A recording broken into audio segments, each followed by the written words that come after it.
I declare the August 7th Parks and Recreation Commission meeting open. Shall we have the roll call? Jessica? Yes. Commissioner Kumarapan, Present. Commissioner Shrikant, Commissioner Stanek. Here. Mr. Bono. Here. And Chair Swami. I'm present. Thank you. All right, the first thing that we have, or the second thing after the roll call is the ceremonial matters and presentation. The subject is Parks and Recreation Department Senior Wellness Division with the recommended action receive a presentation on the Parks and Rec Department Senior Wellness Division. Okay, and while he's getting set, Alex is here. I'd like to introduce Alice Greer, our recreation manager at the same. Hello, Alex. It's a pleasure to meet you. Hi, everyone. Thank you for having me. She's just Can everyone hear me okay? Yeah, we can. Yeah, it was so much. Just to give us a second, Alex. Sure. Too much excitement outside the room, so we wanted to make sure that we contain that. We wanted to be able to give you our full undivided attention without any ambient sounds. But we were looking forward to your presentation, Alice. Please go ahead. Okay. All right. As Sonia mentioned, my name is Alex Greer. I am the recreation manager. I oversee the senior wellness division. This division is responsible for the daily operations and programs at the Cupertino Senior Center, including senior classes and socials, events and travel, the senior volunteer program, and facility reservations. This division is dedicated to promoting a healthy lifestyle for the 50-plus community through quality education, recreation, travel, social opportunities, community resources, and volunteer opportunities.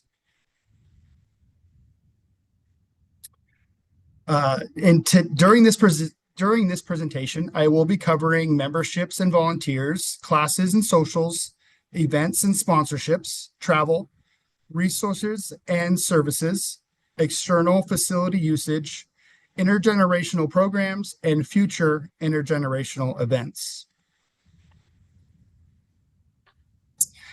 Anyone 50 plus can become a member of the Cupertino Senior Center and contribute to and benefit from our welcoming community. Members enjoy discounts on classes and programs, free educational lectures, access to social groups, and much more. Of our 1,700 plus members, 170 of those are volunteers. Our volunteers play a pivotal role in creating a positive, healthy, and connected environment with opportunities ranging from behind the scenes work to teaching courses, as well as front desk support.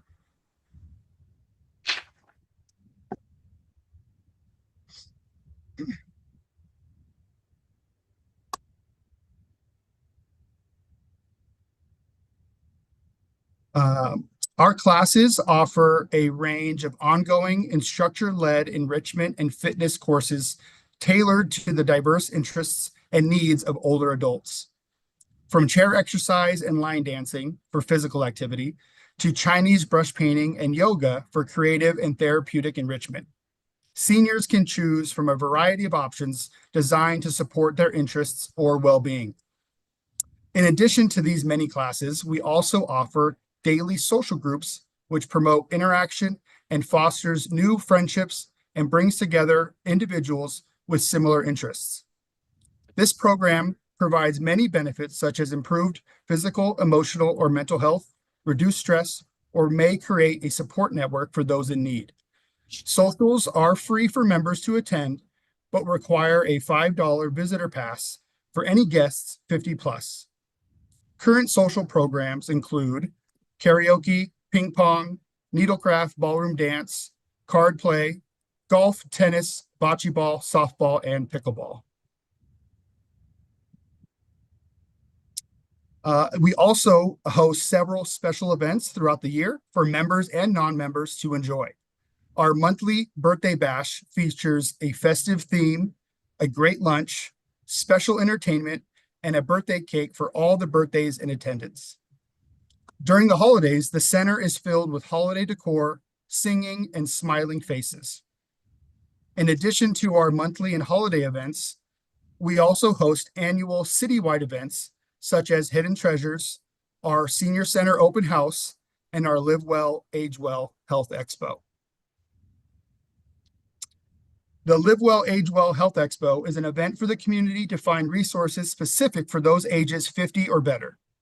Resource booths and educational sessions provide information on transportation, housing, assisted living, caregiving, legal support, healthcare plans, safety, and more. Fitness demonstrations are also provided to promote an active and healthy lifestyle for all activity levels. During the Health Expo, smaller rooms held informative presentations or exercise demos specific for 50+ adults. Presentations provide more in-depth information for community members to learn further about topics such as signs of Alzheimer's and dementia, caregiver support programs, and respite care, healthcare options and programs, and much more. Exercise demos showcase a variety of activities and allow community members to try exercises they may not think to try. Demonstrations include adaptive exercises for all learning level and mobilities.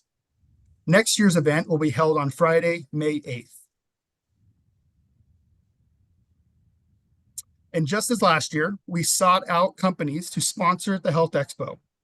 This year, we had a total of 6 sponsorships for the event with a total amount of $4,000.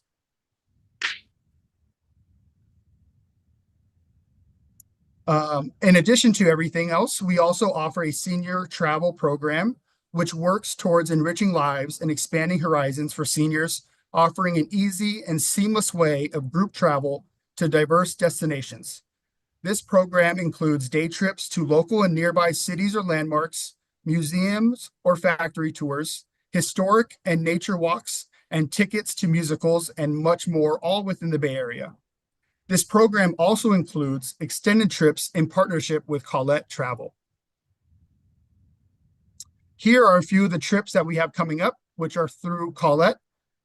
We have a trip into New England, South Carolina, and Georgia, and then next year, Japan, South Korea, and Italy.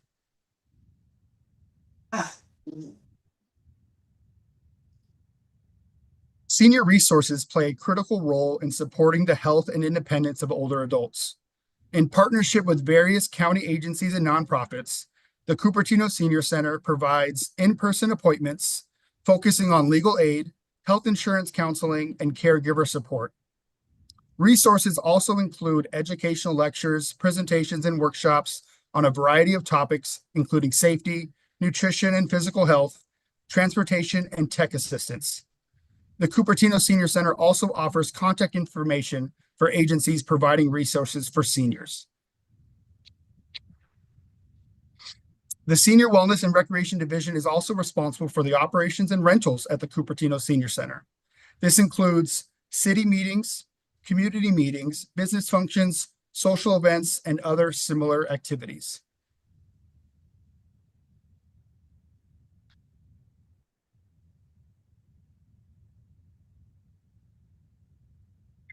Intergenerational programs create a meaningful connection between older adults and younger generations, offering mutual learning, respect, and support. These programs are vital for building stronger, more connected communities. In this past fiscal year, we offered multiple events such as our Disco at Dusk program, as well as our Techie Teen Assistance program, and multiple youth-led workshops, as well as youth musical performances.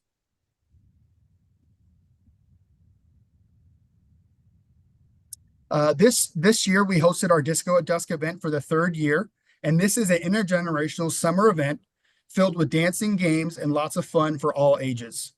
It has been held annually since 2023 and has received a great response from the public. At this event, each guest receives a pair of wireless headphones with 3 music channels to choose from. The glowing lights on the headphones will show others which station you're grooving to.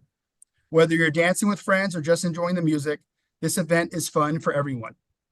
Registration for 2026 opens in early February.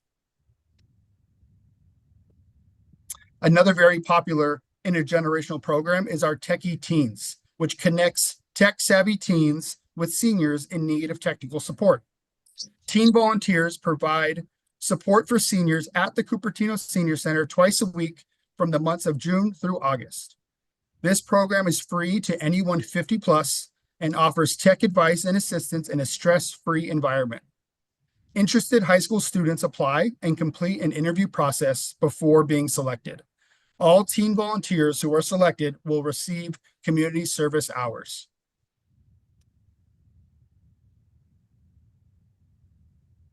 Some upcoming future intergenerational events that we have coming up is our Aloha Festival coming up in October, as well as an intergenerational golf tournament this October as well.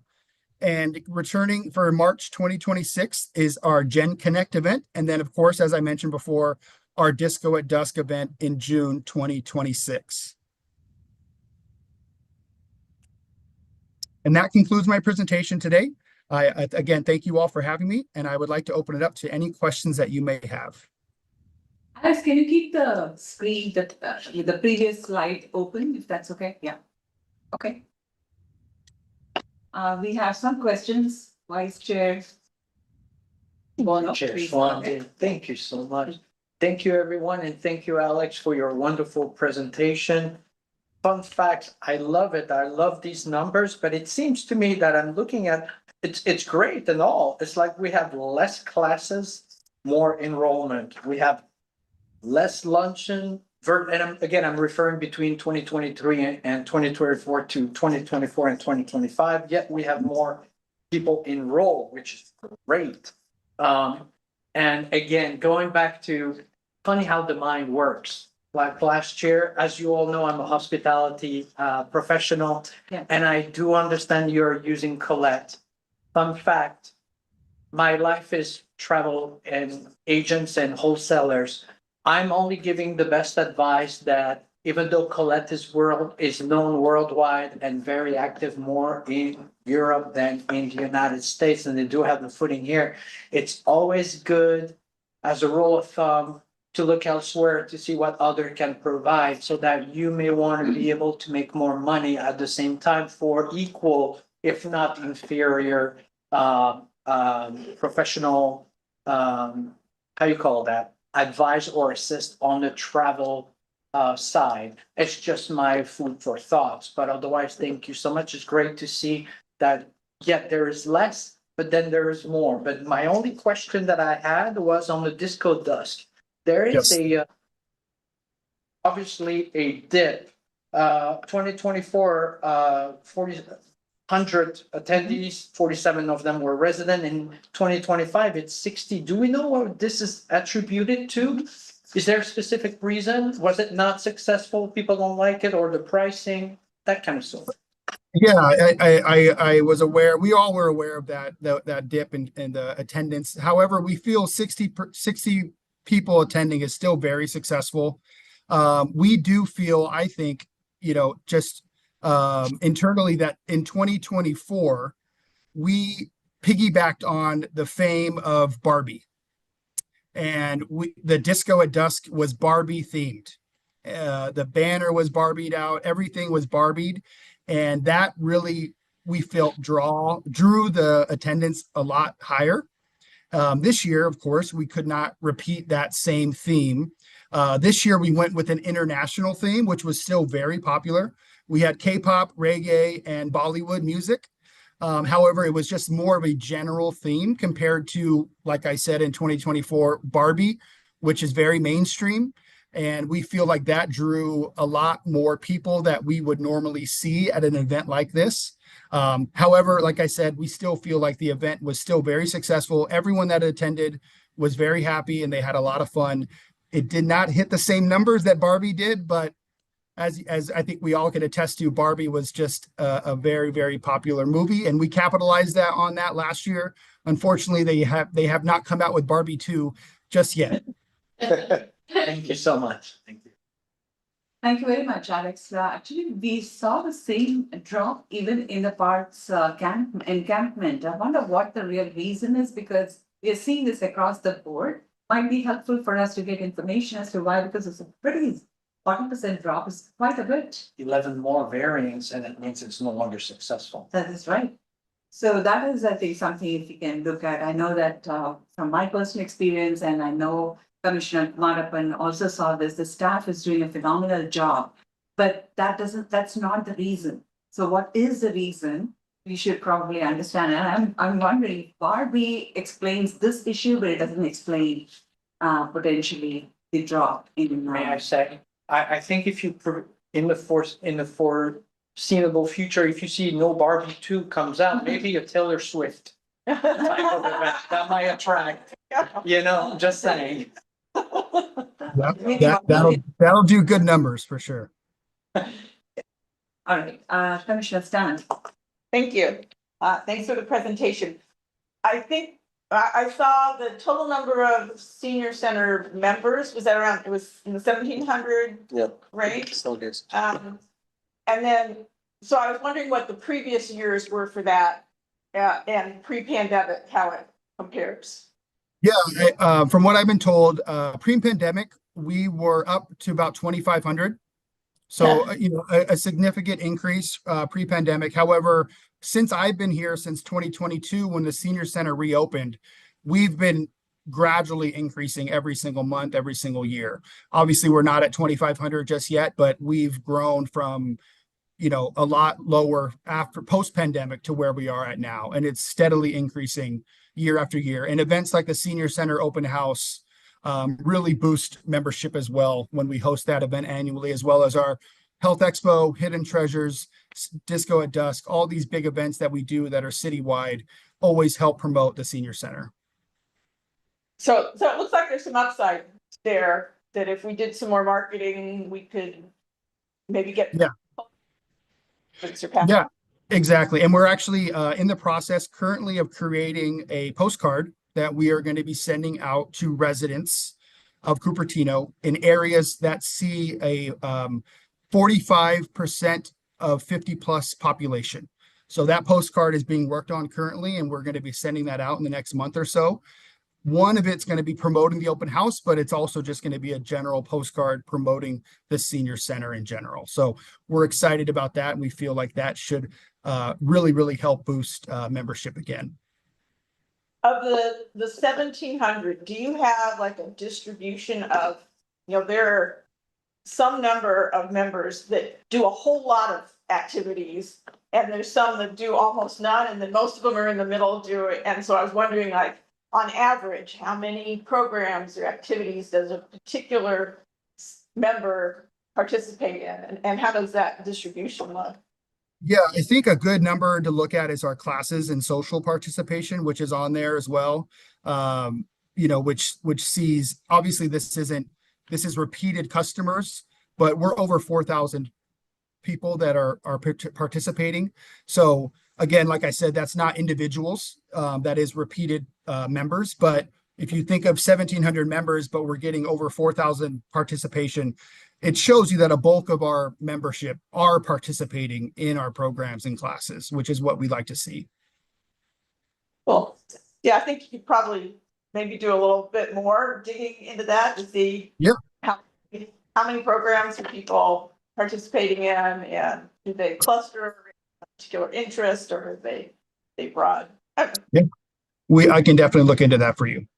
Thank you. That's all. Thank you. Commissioner Marapan. Thank you. Thank you, Alex. I think the numbers and some of them, I think I need to start utilizing. I became a member, but I never started using some of those fine things, including the international trips. Maybe I should. Yes. The Japan one was really good, so I really want to go there. Maybe I should join it. I have a couple of questions and a few comments. Number one, I will start with it. I think I see that on the workshops, I saw ChatGPT, social media, phone photos offloading, all of them you mentioned. That's awesome, because people should not think that ChatGPT is for the newer generation or whatever it is, but everyone should be able to use and leverage and take advantage of it, right? So I think I'm so glad that we are already giving that kind of an exposure to the seniors, so they feel good about it and they can easily ask questions or whatnot. And then now it's voice activated. So everything. So that's a fantastic one. Followed up is the question is, I see that the techie teen assistance is only from, you said June to August and 2 times a week, whatnot. That looks like it is during the summer. Right. But is there anything stopping us to extend it throughout the year? Because I'm sure that when we expose to these ChatGPT, a lot of these improvement, I think it will be good. I'm sure that you might have it. I didn't know. Is there any techie teen assistance throughout the year? Is it possible, or how do they get exposed to this? The challenge we face throughout the school year is just the school schedule conflicts of the high school students. They don't get out of school till 3, after 3 sometimes. We close at 5.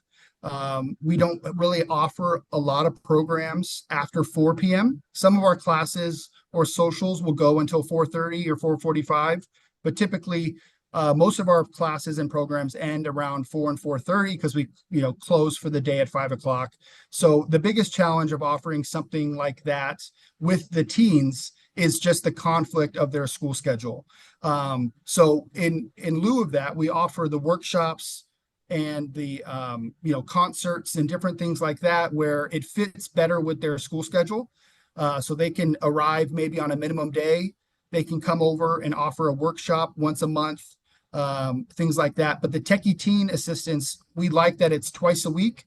And in order to offer something like that, which is so ongoing during the school year, we would just run into a lot of scheduling conflicts. So instead, we partner with the schools and the students, offering more monthly workshops or different things like that throughout the school years to still encourage that intergenerational engagement, but not as frequent as we can during the summer because they're out of school. I see. Okay.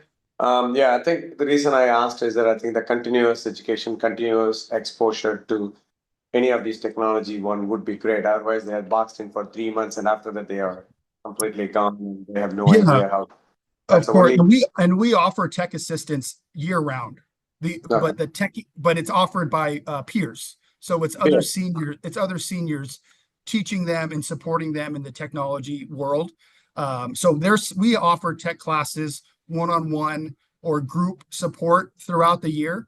It's not provided by a teen. The Techie Teens is specifically for the summer, but that doesn't mean that we're still not providing tech support throughout the year. Got it. Yeah. Another couple of questions. One, the next one is, uh, for example, there are a lot of visiting parents because I work in a school and I work with a lot of communities here around. A lot of parents, they come here and they stay here for 6 months.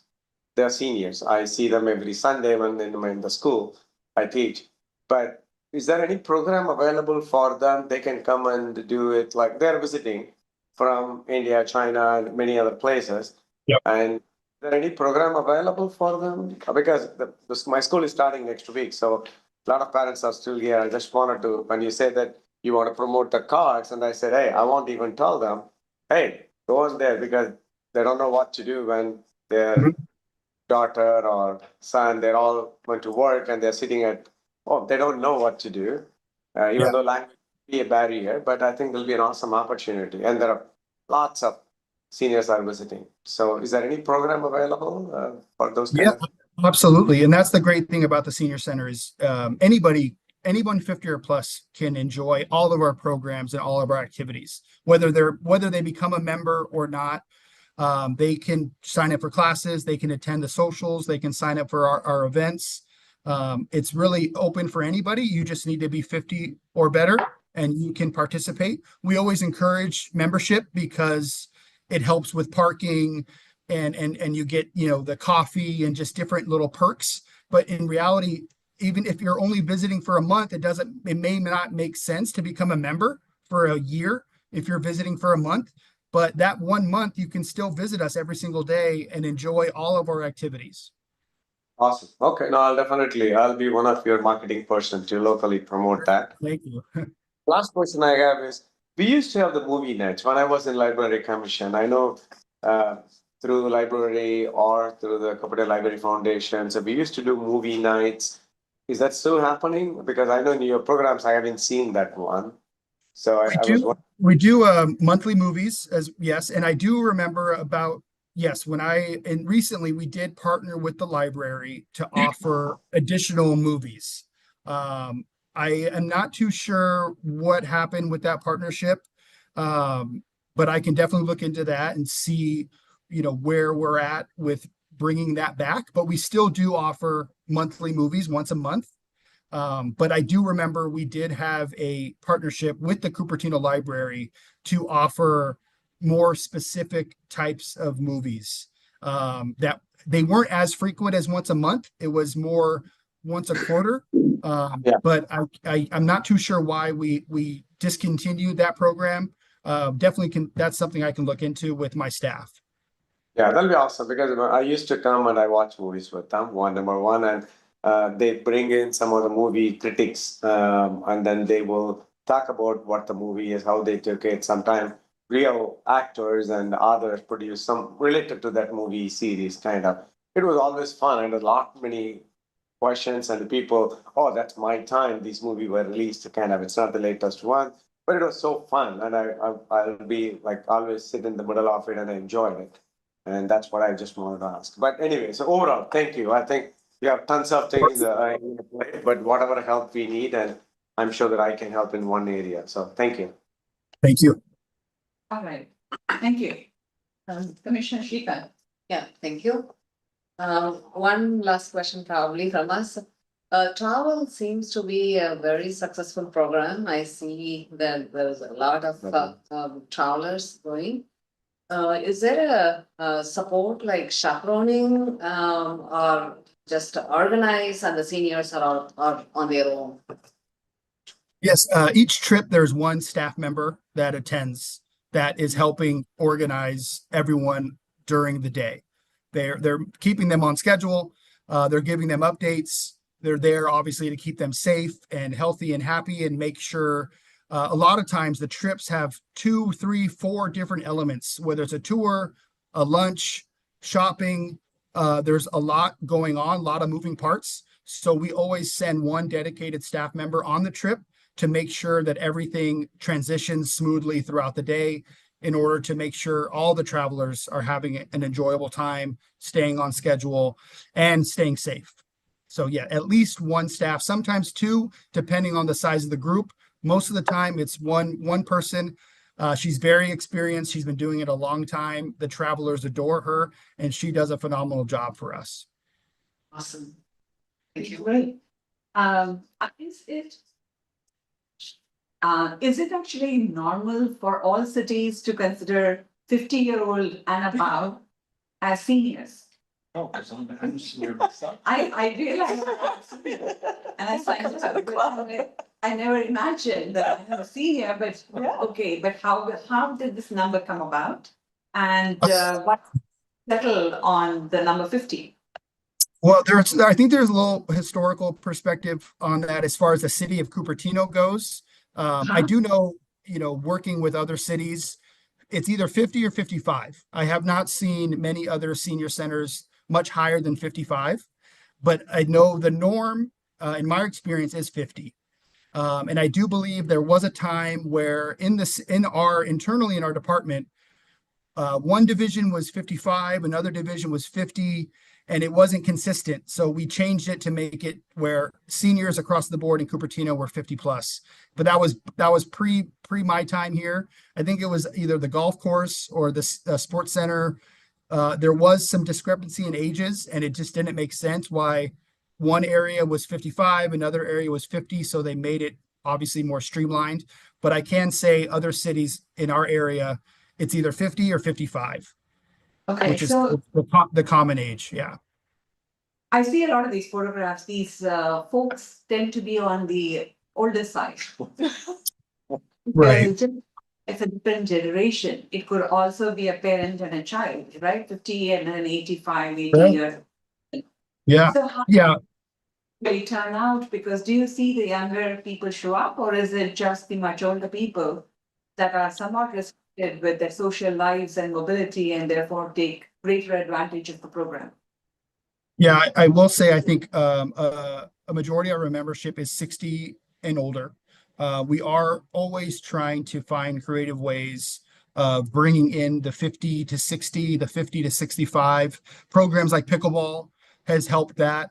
A lot of our more active activities like Zumba and yoga and softball, bocce ball, again, pickleball, those types of more active programs that are very affordable are working on bringing in that younger age of this senior population. But we do see a lot more of that retirement age, 60, 65 plus, more of our every daily members that are here, that are at the senior center throughout the day. But we're always, again, trying to find more ways of inviting that 50 plus group. But again, it is difficult when most of them are still working and they don't consider themselves a senior, which I don't think they shouldn't, right? Because they're still, and like, just like you said, it doesn't feel like you're a senior at that age. And so it's understandable why we may not have a lot of members, 50 to 55, but we still are always striving to bring them in to make them feel like, just because you may not feel like a senior, you can still benefit from our programs and services, like something like pickleball, which they could have access to that by becoming a member of the senior center. No, it was really not a reflection at all about the staff's efforts. I was just making a statement and generally seeking your feedback or your input, since you're managing or you're part of that.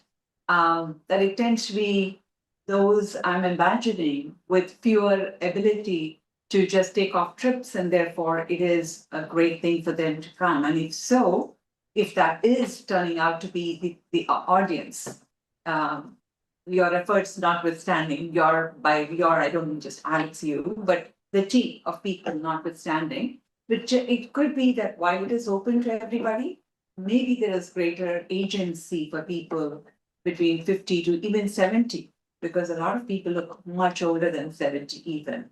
So is that something, if that is the case, should there be more programs or projects that are attuned towards this older community as well? Is my question. Any thoughts on your part? You said more programs for the older community? Is that? I mean, the activities as you're thinking through, are you actually focused on that? Is that what your target audience is turning out to be? Because even though our intention may be 50 through 90 plus, it may be that people who are taking advantage of it are from 70 plus. Because like Commissioner Kumarappan said, I also joined the senior center. And I would love to join some of your outings, but if we only see older people, how many people of our age, because it is a generational difference, how many people would get excited to join? And again, it's not a statement about the state of affairs, it's a social statement about the realities of life and realities of mobility and realities of age.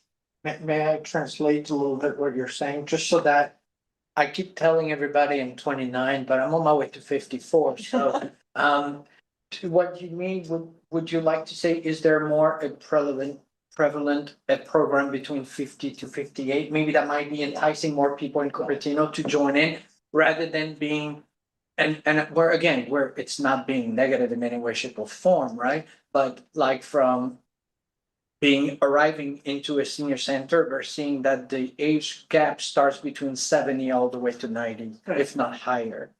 I'm just saying, is there any way to maybe slice up a little bit what we mean by 50 and older, maybe 50 to 58, and maybe there might be something a little bit more, how can I say? Like even 50 to Vibrant. 65, because now you're required to work till 65. Yeah, And So the abilities are different. Abilities are different. yes. Like hiking or So, can be a again, hiking. this question is in a spirit of discussion, not a critique. Yeah. Because It's honestly, it's a topic discussed amongst all senior centers, because at the end of the day, you hear the word senior, and if you're 50 to 55, 50 to 60, you don't relate to that. I've even heard other agencies get rid of that term senior, and it's active adult or older adult. There's terminology changes that other agencies have adopted in order to kind of get rid of that stigma of a senior. I don't think it's necessary to fully change terminologies and things like that. But at the end of the day, what we try to do, we just try to provide recreational opportunities for all abilities and ages, 50 and over. Like I mentioned, softball and pickleball and golf and ping pong. All of those are a lot of our more active activities that we do see the younger seniors attending. But at the end of the day, if they're still working a 9 to 5, they Yeah. may not have the Okay. opportunity to visit our center and then participate in our activities. But if they, yeah. Excellent points. I have just two quick questions and then I will transfer it, the question to Commissioner Stanek. Two questions. One is, are these classes subsidized or at cost, or do we make profit? They are subsidized. They're subsidized, right? Yes, So when we yes. talk trips, how much is a subsidy? For example, the Japan trip or any of these trips? I'm actually moving beyond the classes to the trips itself. Well, the trips themselves, they do make revenue, but when you factor in everything else that goes into the programs, it's not cost recovery. But if you just base it off of the cost of the trip and the revenue of registration, we do make money. But when you factor in staff time and different elements like that, just like the rest of the senior center, it is subsidized. But specifically travel, we will not run a trip if it ends up losing us money. We would cancel the trip if we didn't hit a certain number of enrollments. So every single trip that we run, it does make revenue for the department. But at the end, if you really look at the final number, when you factor in everything that goes into the senior center and its programs and the facility and the staff and the full-time staff, it is still subsidized.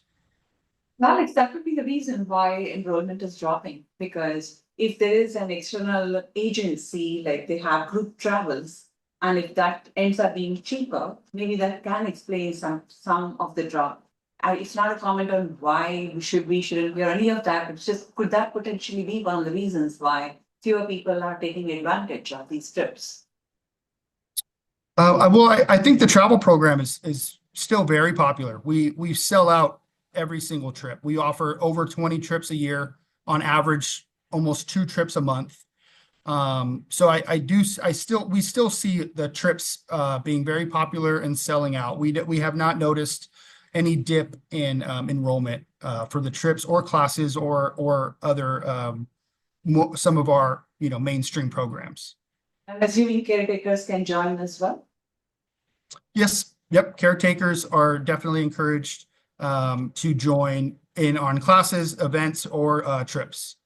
They pay for their own, or the person. They don't. Yeah, they don't have to pay for a class if their client is in, let's say, chair exercise. They don't need to pay. They just sit in the back and just make sure that their client is safe and enjoying themselves. However, if the caretaker is attending the trip, then yes, the caretaker does need to pay their own way to attend the trip. Thank you, Alex. Commissioner Stan. Thank you. I just remembered a couple other questions. One is we were talking about some of the 50 to 65-year-olds maybe working. I believe we used to have evening hours or weekend hours. And do we look at that periodically? Can we extend? And what's Yeah, the? pre-pandemic, the senior center as well as Quinlan was open after 5 and on Saturdays. That has not been, it's been discussed, but it has not been revisited as changing our operational hours anytime soon. But I think that's still something that can be discussed internally within our department. We have talked about not changing our hours of operation, but potentially offering classes or even socials after hours where the facility is closed, but we would open up for a yoga class or something like that. But again, that also has to do with availability of instructors and different things like that, which we have not come across that as of now. So that hasn't really been a door that we've opened, but it's still something that we continuously discuss as it comes up, because that is a great way to potentially geared towards that younger senior population whether it's after 5 or on Saturdays. But another element to that is our facility rentals. A lot of our rentals, or all of our rentals, typically are after hours or on the weekends. So if we were to offer classes or different programs in those hours, we potentially could be impacting availability for external rentals, which is another revenue generator. So there's a lot of different things to think about, but it's definitely something that we have talked about, but there's not really a plan as of yet to change our operational hours. Okay, thanks. And the other was with respect to transportation support. Do you promote the SB Hopper? Do you Yeah. flyer? Do you help others figure out how to use the app and things like that? Yeah, for sure. We have that in our brochure. They have half a page in our resource page in our brochure. They're on our website, and we have marketing materials in the center as well, whether it's brochures or pamphlets, flyers, all that type of stuff. Yes. Do you see seniors using that to get to come?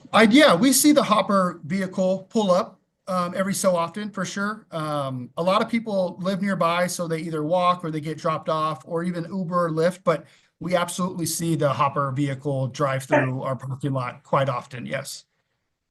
Much. Thanks for coming back to me. Alex, there was actually a very good question that Vice Chair Bono asked, which is more classes and more enrollment. So my question is, do we ever turn people away because we don't have spots? And why are we offering fewer classes? Is it because we did not see some of these classes as having enough intake? Yes, essentially that's the reason you see that less classes being offered. We do have a standard, and we set an enrollment for each class at a specific minimum. And if a class does not reach that minimum, the class will be canceled. We typically try to offer the class multiple times before we actually cancel it. So that's why you see the numbers there lower from fiscal year to this fiscal year, is because there were a number of classes that we tried to offer multiple times, and most of them being volunteer-led classes. So there is not a hit on our expenses because it is a volunteer-led class. But it's typically they're often, for example, one we offer is accordion. It's a very specific music class, but pre-pandemic, it was very popular. And we were lucky enough to have the volunteer come back wanting to offer accordion. So we've been pushing and pushing and pushing for this accordion class to happen. Unfortunately, it has never seen more than one person enrolled. So this fiscal year, we ultimately decided not to continue to offer that.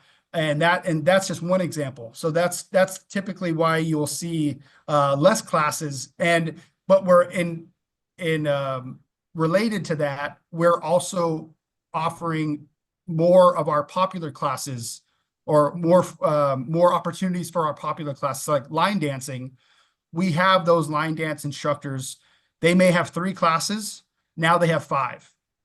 It's the same class, but they're offering it a different day, because the class that they offer on Monday, it gets full, it gets a wait list. It's very popular. So the same class, we offer it on Wednesday to allow people on the wait list to still have that opportunity to join that class on a different day or a different time, things like that. So we work with the instructors. My staff are always working with the instructors to really capitalize on those more popular classes that have higher wait lists, and see if those instructors are interested in a different day, in a different time. And typically they are. Another example is chair exercise. Chair exercise is a very popular class. It was offered once a week. It's now offered twice a week. So it's not a new class, but it is offered twice a week as opposed to once a week. And that's where you see the enrollment numbers increasing, but the classes offered is not increasing. Should we not But it's- turning it? I'm assuming. Yeah. What's that? We're not turning away anyone. No. We do have capacities Obviously, our rooms only hold so many people. So for example, our exercise room, it's 30 to 40 people, depending on the activity. So we do have a capacity, but when we start seeing classes that reach that capacity, that have that popularity, we try everything that we can to, either add a second class or expand the class in any way possible in order to allow more people in to participate. Alex, I want to thank you for such a comprehensive discussion and for educating us. This has been really very enlightening. And educating, just even hypothesizing and exploring with us some of the questions and joining in the discussion. So thank you very much for an exceptionally well. Thank you. Thank you all. Yeah, I enjoy talking about the senior center. I'm very proud of everything that we do, and I appreciate all the support. And thank you all for having me. I'm sorry I couldn't be there in person with you tonight, but again, thank you so much for having me. And what is the senior center? Could we come and see you? What's that? You are available in the senior center for us to come and see you? Yes, I'll be there next week. Thank you. Fine. Thank you. Okay, care. I look forward to seeing you all soon. Sure. Bye. Thank you. Thank you. Nice, Alex. That was awesome. wonderful. Yeah. I mean, sad in a way, we just learned we're seniors, but.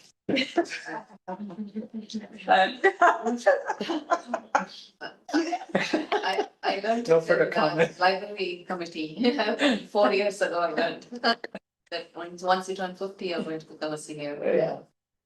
It's actually a cultural issue. I remember when I was telling my advisor at one point, he used to open the door for me when we walked through because it was chivalry. And for me, he was my guru and my teacher and older than me. And I was very uncomfortable. So I said, "Oh, but you're old." And he said, "What do you mean I'm old?" Yeah, don't use that word. In Senior. the Asian culture, it is a compliment that you have to The word respect. respect. So it is. So I'm not sure how I feel. I'm ambivalent about being a senior now in that spirit. So are we ready for the next topic to move on? We are approving the minutes for the June 5th, 2025 Parks and Recreation Commission meeting. And through the chair, I would like to motion to approve June 5th Parks and Recreation Commission meeting minutes. June 5th. I said June June 5th. June 5th, I'll second it. Thank you. Right, so we'll go for a vote. Commissioner Kumarapan? Aye, yeah. Commissioner Srikanth? Commissioner Stanek? Yes. Vice Chair Bono? Yes. And Chair Swami? Yes. Motion carries unanimously. Are there any postponements? No postponements. Are there any oral communications? This evening, do not have any oral, All right. Do we have any written communications? no written communications, Right. Do we have any old business? no old business. Any new business? Yes. That we have the Cupertino historical, I wanted to have a yes fund, you have to send me. Good question, thank you for accommodating my humor.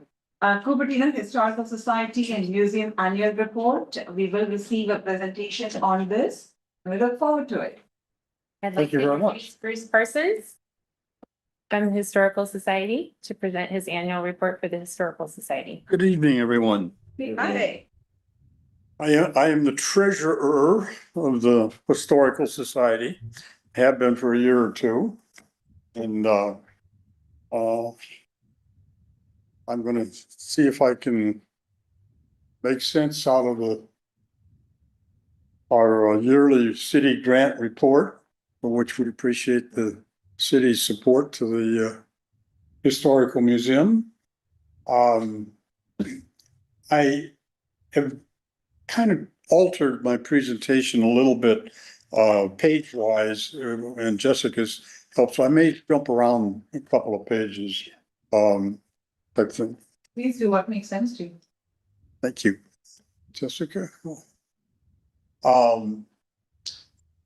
Short topics, the financial report, couple of fundraising activities that we've done this year, programs and projects, some of which we've done this year and some are planned but unfunded for future years. Jessica, this is a very, very top level summary. Our grant from the city is $40,000. It's divided into three sections called collection management, community outreach, and curatorial exhibition activities. And the numbers on the right are what we spent in those three areas. We spent 48,000. I'm an engineer, but I do round off everything. We spent $48,000. So we overran the grant by $7,000. Now, I will say these are numbers only related to the grant. First off, if anybody wants any details, we have a fairly elaborate QuickBooks accounting system that if you have trouble sleeping at night, you can read any one of our reports. We can provide data in any way you want to drill down and see the details. So, don't hesitate to ask. This information has been presented along with our official submission on middle of July. So it's an attachment, but we're not going to talk about it here. Okay, Jessica. I'd like to refer you to my little supplement at this point, which is a one-page handout that kind of expands on that financial summary a little bit.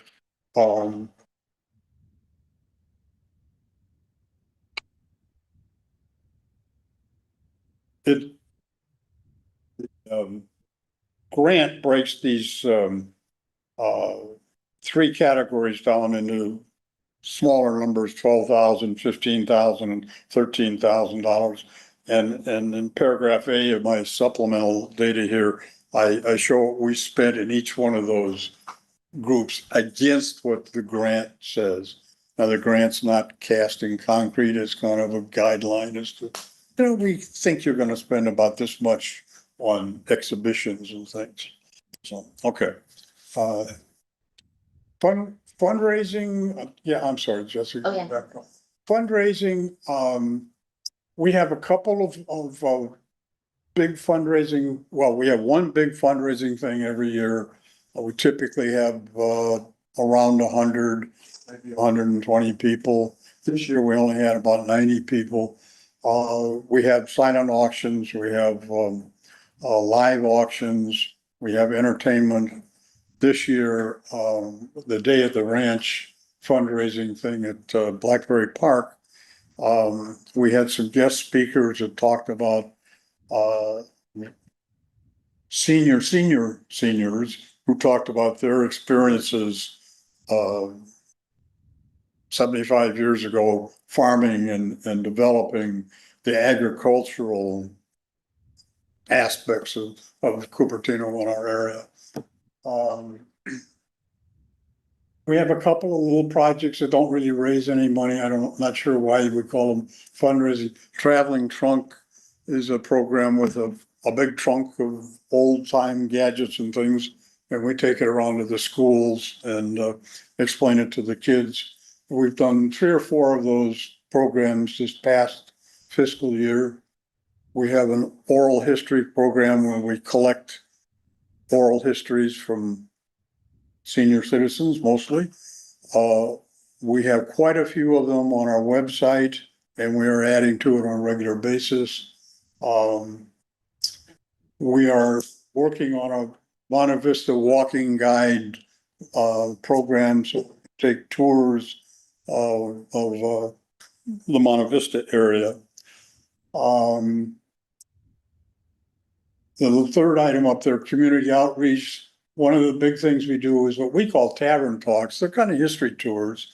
We've had 2 or 3 with the Paulinettis and the granddaughter of the Paulinetti accommodated us. We've had two at the Blue Pheasant.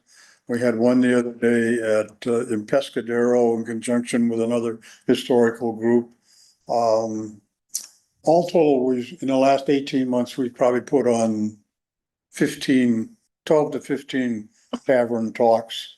And we invite the community. I mean, it's not for us, it's something that's open for the community. Okay, let's see, what else did I want to talk about? Jessica, if you would, okay, there is a detailed chronological thing in the presentation, which I do not have any intention of going through.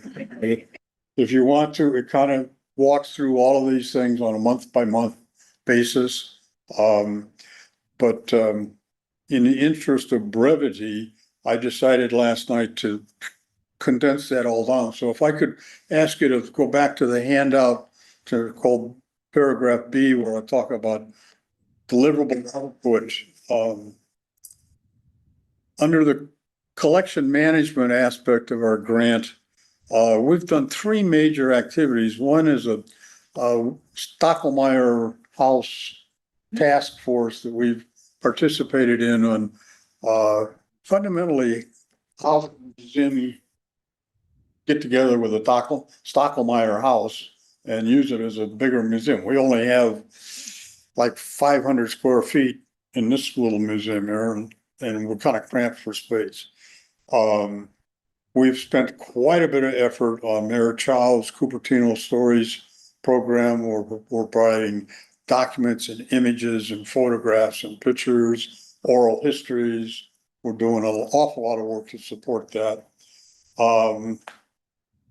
We are digitizing a lot of stuff. A lot of it's getting added to our website, and then we've probably digitized over 10,000 pages of local history documents in the last year that we can make available to anybody. Curatorial exhibits, again, that's the second kind of leg of the grant. We've done 7 major exhibits here at the museum. We have a permanent exhibit that's kind of goes from the Indians to the Spanish cowboys to the agricultural to the high tech thing, but it's a permanent exhibit. Over and above that, as I say, we've done 7 major exhibits. We had one about the Fremont Older newspaper tycoon, who lived up here in the hills. We had a Christmas exhibit that complemented what was done here at the Quinlan Center. We had a Gadgets Galore exhibit, which was really cute, with all of the old fashioned, mostly kitchen gadgets that housewives, cooks use. It was really cute. We had a interactive kimono exhibit. During the Cherry Blossom Festival, we had 2,600 people come through the museum just for that exhibit. We currently have an exhibit called The World of Honeybees. I encourage you to bop in there. It only takes 5 or 10 minutes to walk through it. It's kind of cute about bringing honeybees and to the agricultural Valley of Your Heart's Delight, and what it did to stimulate the agriculture. You can't have fruit trees without honeybees. And lastly, under community outreach, the kind of the third leg on the grant, we've had over 20 other major programs or events. As I said, we've had the tavern talks, quite a few of them. We've had a walk tour of the McClellan Estate.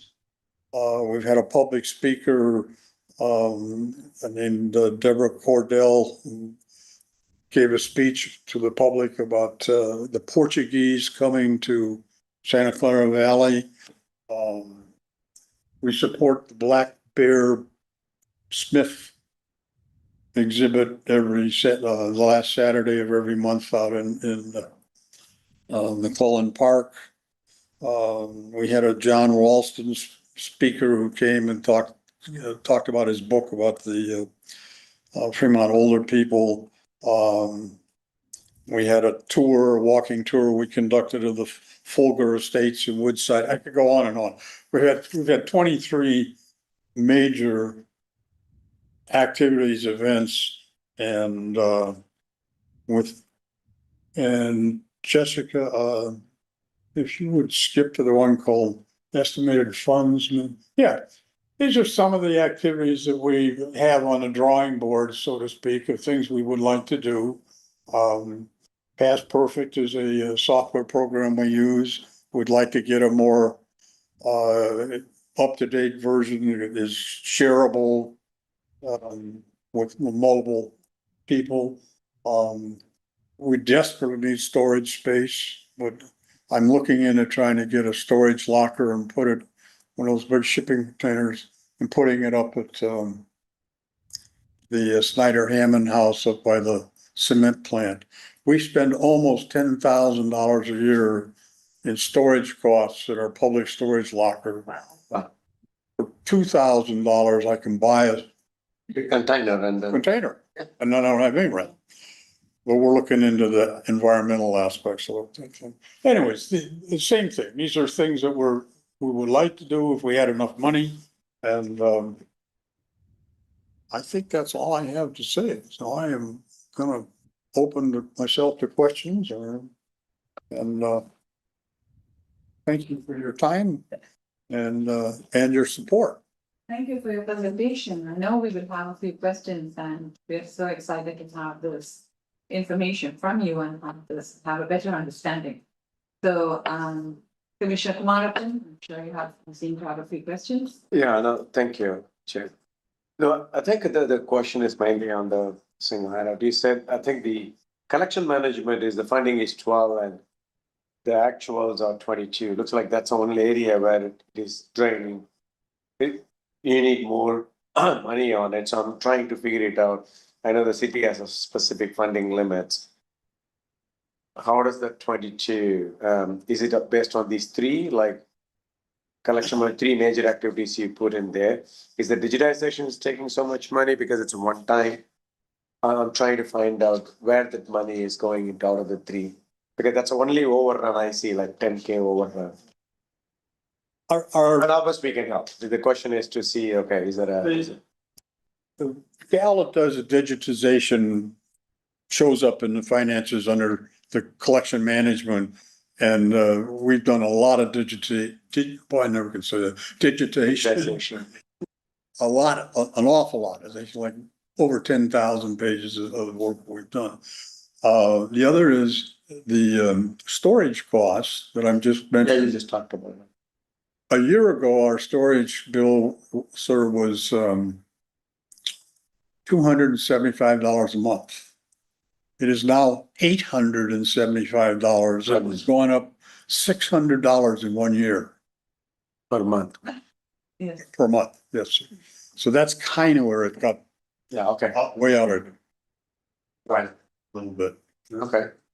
Looks like you have some mitigation plans, like getting our own Storage, but storage bins, so that's what, yeah. yes, absolutely. Yeah, that's the only thing. I was asking if it is going to be continuous overrun, how best we can help and how best we can do. That's the basis behind the question. So thank you, appreciate it. Vice Chair Bonham has questions? No, actually a comment. I'll just tell you that I've got some buy literally great pots of bees from local producers. $20. It's so much healthier than buy it at Safeway. FYI, there's no chemical. And indeed, like during the cherry blossom, I was there counting on my shift. I had over 500 plus kids and families. They love it. It's pretty cool. It's all You nice. buy live bees? No, the honey. Honey. You buy honey, not the bees. I was wondering, why would with the bees that? No, there's a bee exhibition. No, And so the historical society aligned themselves and with agriculture that does who would have thought that in Cupertino you could buy actually natural, Yeah. honey. Maple grown here. Yeah, Yeah. on our street, Yeah. on Y Avenue, Yeah. there is a gentleman, he was also on Parks and Recs, bike and ped last term, Jack, forget his It's fine. last name. Yeah. He makes honey and he sells on in front of his home, and they all are from the neighborhood plants and Oh, bees. wonderful. Yeah, so we have been buying from there for like 10 years now. Wow. Yeah. I just found out during this exhibition. Yeah, Oh, you just the go exhibition drop is the not- money and in his box and pick up the honey. Wow. Through the chair, we could just continue. Yeah, sorry. We're just amazed at what Cupertino can Can provide. provide, yes. Thank you, Jessica, I appreciate it. Commissioner Scarlett? Thank you. You said that your full financials are, I'm sure they're online and such. I was wondering, They're available. right, how, the 40 or the 48,000, what percentage of your total budget is that? Or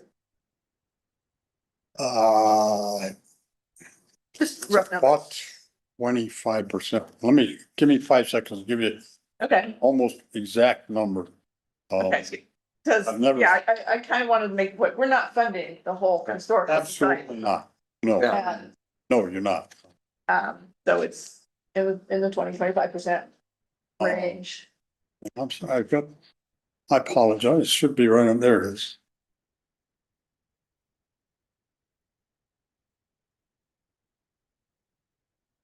Um. Total income.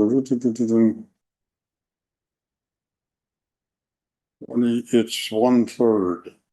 Okay. Our total,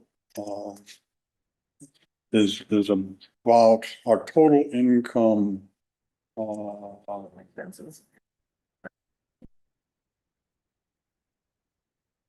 I thought I had all the stuff highlighted in yellow so I could find it in a hurry. Oh, sorry, on the wrong damn page, excuse me.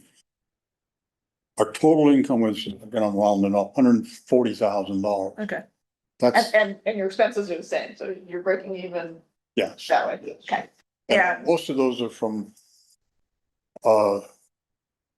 big don't, we take some money out of an endowment fund that we have. And, legally you have to take a little bit out every year.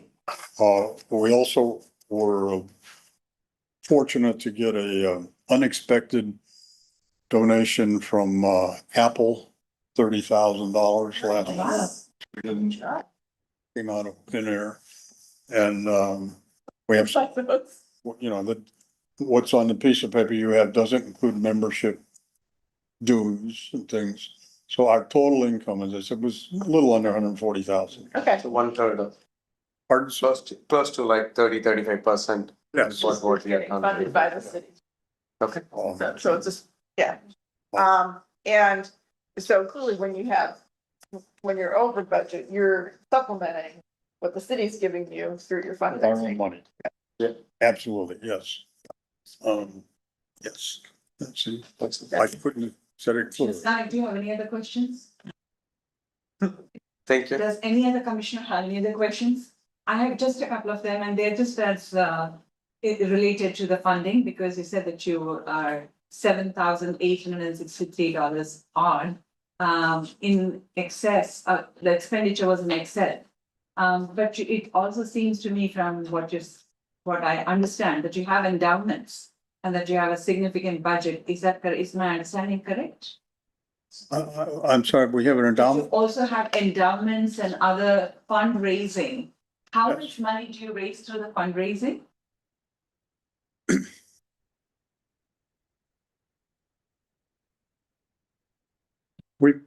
We probably, I'd have to look at, we probably raised on the nature of $40,000 or $45,000. A year? Yeah. And Well, and that includes an unexpected, this past year, an unexpected $30,000 grant from but Apple. that is non-typical. So typically taking away the 30,000, it's about 10,000, am I right? If we took away the Apple, our other fundraising, well, let's just say 10,000, 20,000. 30,000. Probably is in a neighborhood of $650 or $60,000. I'd be more than happy to prepare a short summary and give it to you, but it's, you Lovely. know, I'm a it's, little confused. If you raise 60,000, then how are you only having 40,000 if 30,000 came from Apple? yes, yes, yeah. We have, you know, we have membership dues, that's not a lot. Right. We own this junker house up here on the hill called the Okay. Snyder Hammond House, and Lehigh pays us to keep it empty. And, it is empty and it should be burned down, but anyways, we have a little bit of income from that. And we get, it's sometimes hard to, we get about $10,000 or $15,000 a year out of our big barbecue in June, every year with the silent auctions and, excuse me, live auctions, silent auctions. Typically, we get a bunch of donations at that thing, and they're typically in the $2,000, $3,000 range. We probably get 4 or 5 of them a year. So add all that up, and we probably get, like I said, another $50,000 or $60,000 a year. That includes the 30,000 that we didn't expect from Apple. Sam, is it my understanding that you are very, very well positioned financially? No, we are, if we are not. We have 2 paid employees that work part-time, Alicia and Anya, and they're wonderful ladies, wonderful gals. They each make about $1,000 a month. We would love to have them more, but we literally can't. We also, up until last month, we had an executive director that quit on July 1st. And he took up a big chunk of our money. I mean, pardon? Oh. Yeah.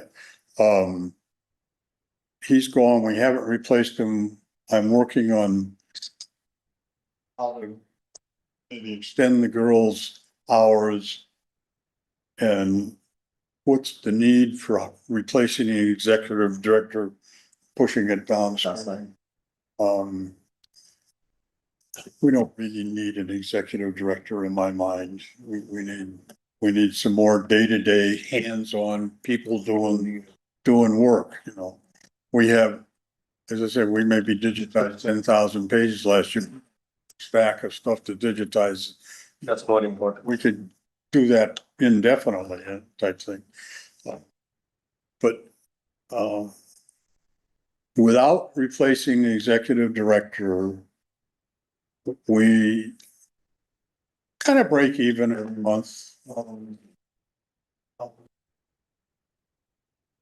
If we replace them, then we need more money, and we have not taken money out of our endowment. I think last year, I just took some out this year, but last year I didn't need it. I know I'm supposed to take it out, but I didn't do it. Thank you.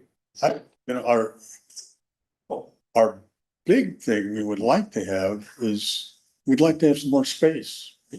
We're just, you know, Crap. really hard. Oh, artifacts. We have 2 great big storage lockers over in Sunnyvale because we don't have any space here to store anything. We could do a lot more with a little bit more space. I'm sure. I was talking from the slide that you had presented, and from what you're saying, probably they have a lot more expenses than I had shown. It showed like you were behind for $7,000, the city gave you 40, but then you have a whole bunch of fundraising, but it seems like you're just breaking even. So it would be great to have a comprehensive picture, how much you're behind, so that I'll be more than happy to put together. that would be great. Thank you so much for coming and answering our questions. I think you're doing a great job for the historical society, historical museum. When I joined the museum about 3 years ago and spent a little bit of time there, I told everybody, one of the staff guys says, this museum is the best damn kept secret in the city. That is true. I mean, they do a tremendous amount of work with them. Not much money and not much space and not many people. I mean, we don't have enough staff, so we're only open 3 days a week.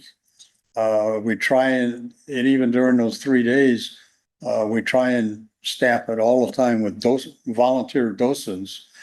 And we're not even, we're fairly successful at that. I would say we're 90% successful at that, but,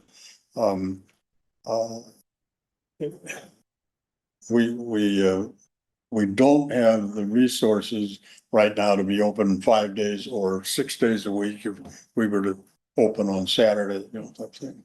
No. And the staff is not funded by the city of Cupertino, it comes from your endowments and No, it's volunteers. volunteers. Thank you so much for doing such a, Thank you very much for I it. appreciate it. yeah, Thank you. appreciate it. Go check the B exhibit. It'll only take you a couple of minutes. It's kind of cute. Absolutely. Thank you.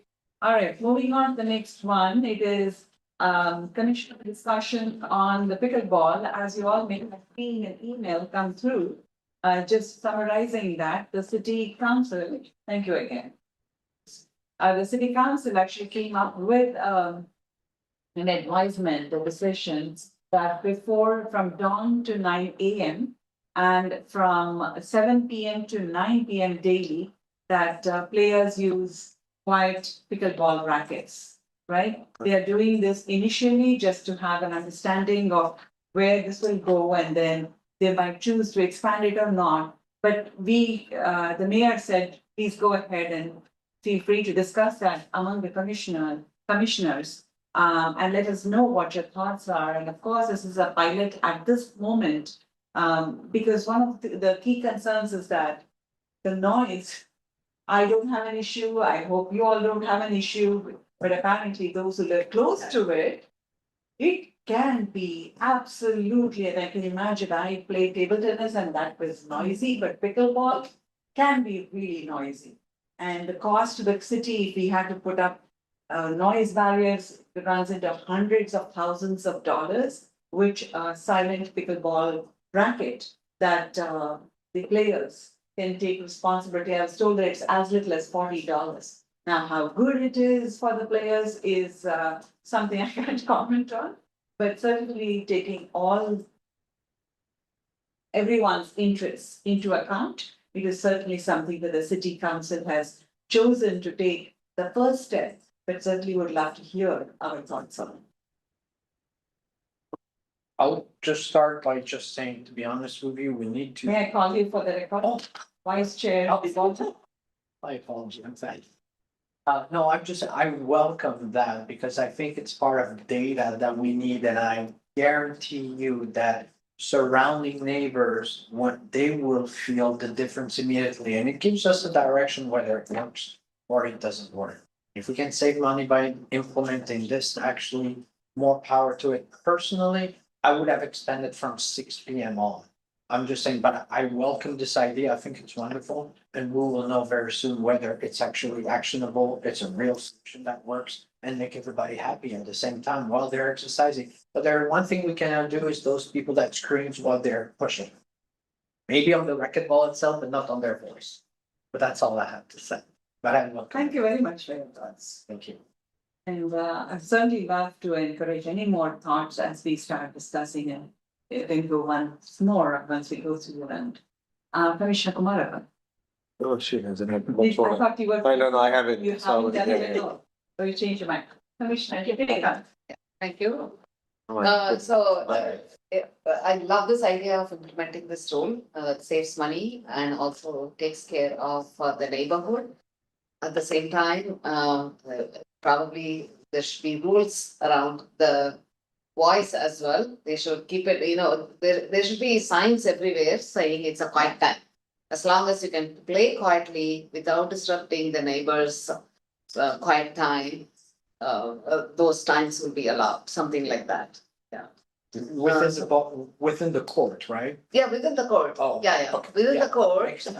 like while playing, exactly, they shouldn't be screaming, it's natural, but at the same time, people should be conscious. That it's a quiet zone and quiet time, yeah. And 7 p.m. sounds good actually to me, 6 maybe a bit early for especially summertime. 7 could be, kept throughout the year. 7 to 9 seems, 7 to 9, right, for the. Currently, that is what the city council has made the decision as a pilot, but it is not beyond the scope, as Vice Chair was saying, to extend the times. Okay, Whether it's 6 or throughout the day or whatever it is, that's all up in the game, but right now we've taken a proactive step to to make that decision. Earlier on, it was apparently like an honor code, but the email sounds a little bit more definitive from my reading of it. and how. Am I right, Sonia? The email seems more definitive. It doesn't say it's a guidance. The email that we received said very much like, this is what we would, it says in an effort to balance community recreation, the city is introducing a new request. So it's request. Still a Request is still, yeah. correct. So I think this is a first baby step to get that feedback. And so, yes, thank you. Language matters. Yes. I just read that, I skipped very quickly as I was scanning again for this meeting. Commissioner Kumarappan. Yeah, thank you, Chair. So, couple of things, I saw the note too, I think I fly people about. So, the getting the paddles, which is a noise reducing paddles.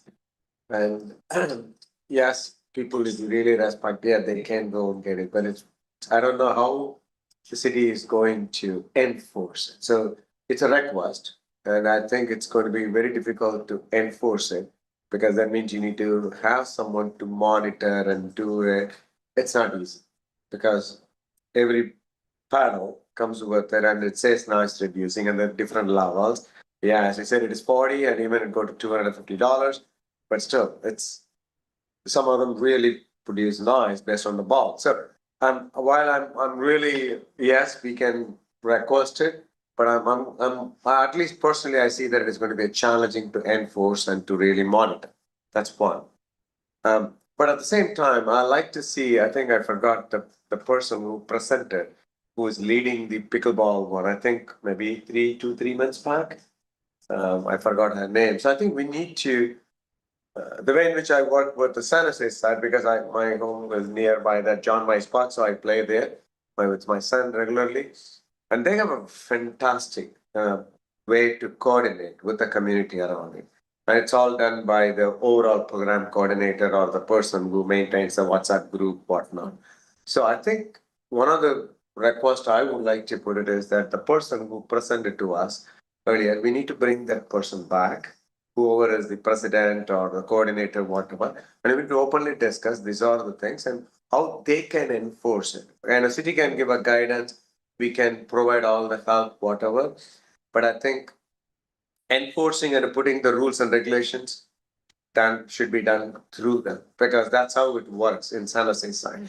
And they take it to the city, San Jose City Council, and they wanted to get more ideas, all of them, as long as we provide and those, and they will be the implementing because they'll kind of go there, the senior, there are 3-4 people, every few hours, they will be the one presenting it and they will make sure that they play and they know what paddle they bring in where it is really less noise or not, they can easily spot it out and they can tell, no, you're not allowed. They can bring the rules because they print the rules and put it on that one. A lot of things they do.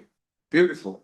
So I think it'll be better to bring the same person into it and discuss it and say this is the problem. We have to collaborate and we have to kind of work with them. I think that would be my way. I know we are issuing it, but how we are going to make sure that is being implemented and monitored, it's really, really impossible.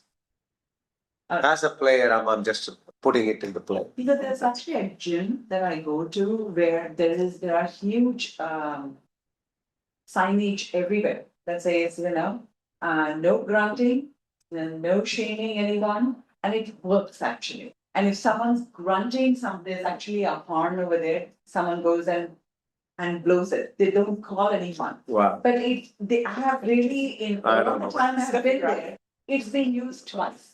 In the 3 years I've been there. The signages really do work, because it's like, oh, I have to be mindful. People generally tend not to want to really disturb others, but they're not being deliberately thoughtless. But it may be that they're not aware of the fact that it is a huge annoyance. And this constant term, I would like to believe that a lot of people are decent. When they see that, they might say, oh, I have to follow the rules. But and this is not the one and done. I think the city council has started. Let us do this as a pilot and do a request. And eventually, maybe even the neighbors can come, there's a horn in place, they can just go on and go. And people are like, hello, there is a rule over here. And if they are getting disturbed, it's 100 feet for them to just get up and come and say. And it can be done by the community through, basically, I don't want to use the word shading, but sensitizing them to that. So there are ways around it, although there are challenges for sure. Commissioner Stan. Thank you.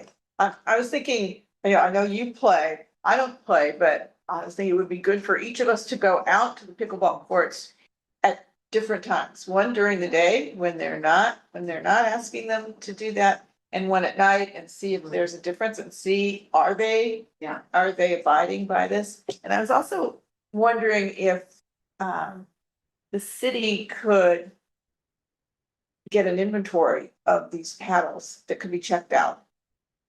So that if someone comes and says, oh, but I didn't bring that paddle today, it's like, oh, well, you can use this one today. If you're there at that time or something like that. I mean, there's logistics to that. But maybe working again with the pickleball group, maybe they could create it, or maybe we could fund it or something to just help get Encourage there. So if people say, I don't want to spend on another paddle, okay, you can use this one today. Yeah, just kind of remove the excuses or the reasons they might come up. Excellent point. Very similar to the line bikes you have. Take that, take it, after you use it, you get back in. So to speak, something like that. Vice Chair Bono. I think I agree with everyone, but I think it's all about decorum. Yeah. Personally, my understanding, we still do spot checks left and right, may not be every day. Yeah. The signage is the most important thing. Honestly, we can't police everybody, but for as long as rules are established, and I got back last week from Korea. People cannot do noise when they bring their weights down. It's doable at the gym. It's not a meditation center, but everyone needs to be educated and be respectful. So 2 things. One, I would love for, if we can make sure we're all in understanding that city council knows that we're behind that idea, because I think it's beneficial to the residents. But 2, have proper signage within and make sure that whoever enforce, sometimes they do go to parks and verify, like for the barbecue and everything. There are some spot checks that maybe fines can be provided if they're breaking the rule. If you put your hand on the fire, you get burned. That's right. I think we need to go towards that, because if, the only thing I disagree with you, Commissioner Kamarapan, is that if we have to rely on additional third party and this and that, no, we need to empower them, the group of pickleball, to make sure that the rules are respected. Oh, I think when I meant it, it is the pickleball group owner, the same team, there's no third party.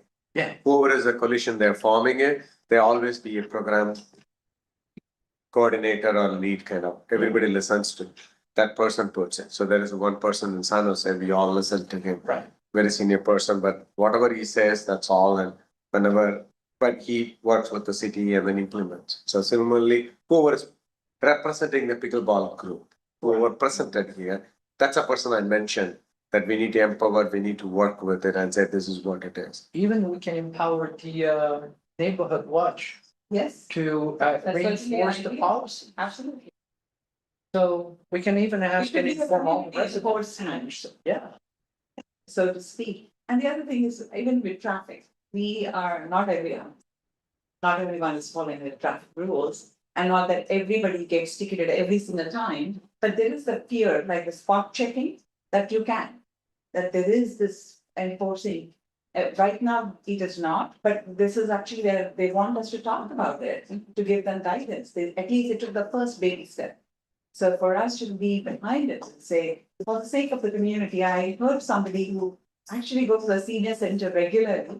He's about our age and takes calls outside, and he says it's impossible for him to take calls because during the day, a lot of people who don't go to office and don't want to work from home can go in open spaces. It is well nigh impossible with the sound to ever take even a single call. So those are challenges. Should it be restricted to these times? If there's a quiet panel that works well, if someone has invested in it, why not use it for the whole time? Let's start it. So these are just discussion points. Any other? Thank you. Thank you, Commissioner. Any other question for Commissioner Kumar? Yeah, I think a few other things. I see some challenges. Again, since we are discussing it, you can take the point back to mayor meeting or wherever this gets communicated back to them. One is that if you remember, one of the citizens, he came and presented 2 times and even sent the return communications that the pickleball, the people who comes there are, I think 60-70% of them are Cupertino, not Cupertino residents, outside residents. So when we communicate this one, I'm sure this goes to Cupertino residents and. No, but the signages are there. No, I understand. So what I'm saying is that these things, whatever we communicate, yeah, this is like if 70% of them are not Cupertino residents, how are we going to The really? signages. Yeah, signage is one. Say Yeah. rules. Yeah, signage is one, but they are all being monitored and communicated and then being controlled or being presented by the coalition. So really, I think we should really work with them. That's again and again because we don't want to underestimate. So that's a one point. Point to. That's a one.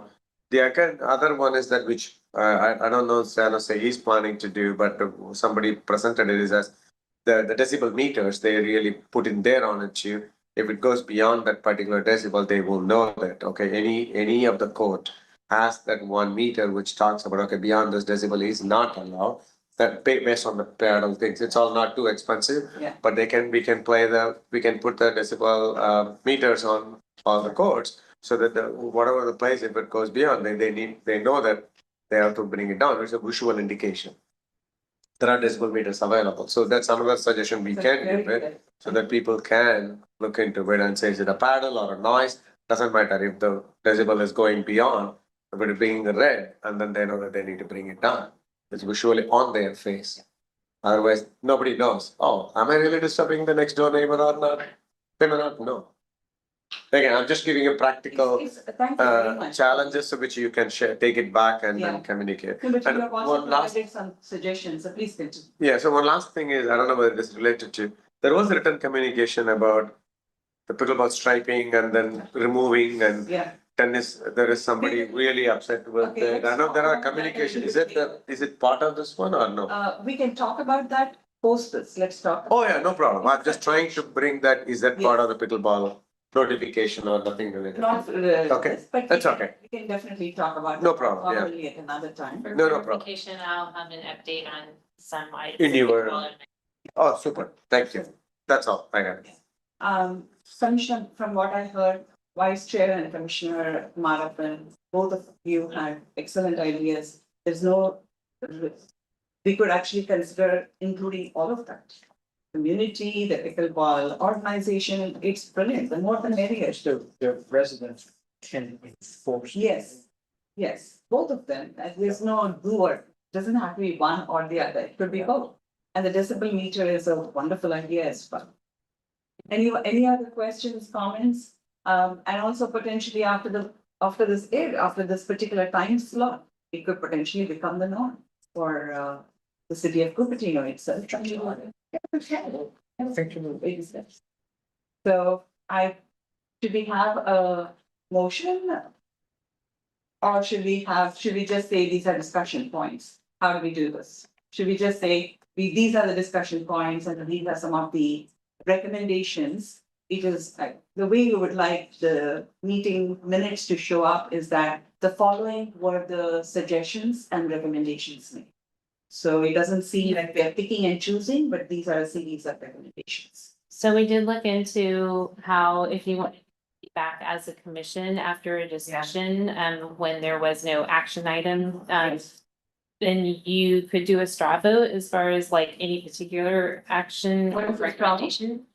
So it would just be a informal vote, and. A straw vote, sorry. Yes, sorry, I straw. heard it was straw. Sorry if I wasn't being fair. No, no, you- And then that would give you, as the chair, the results of that, in order to then send a direct, email to the mayor, just giving your feedback and to let them know where the commission stood on any particular. Absolutely happy to do that. Yes. Sure, I think they need to know our support and that would be. 100%.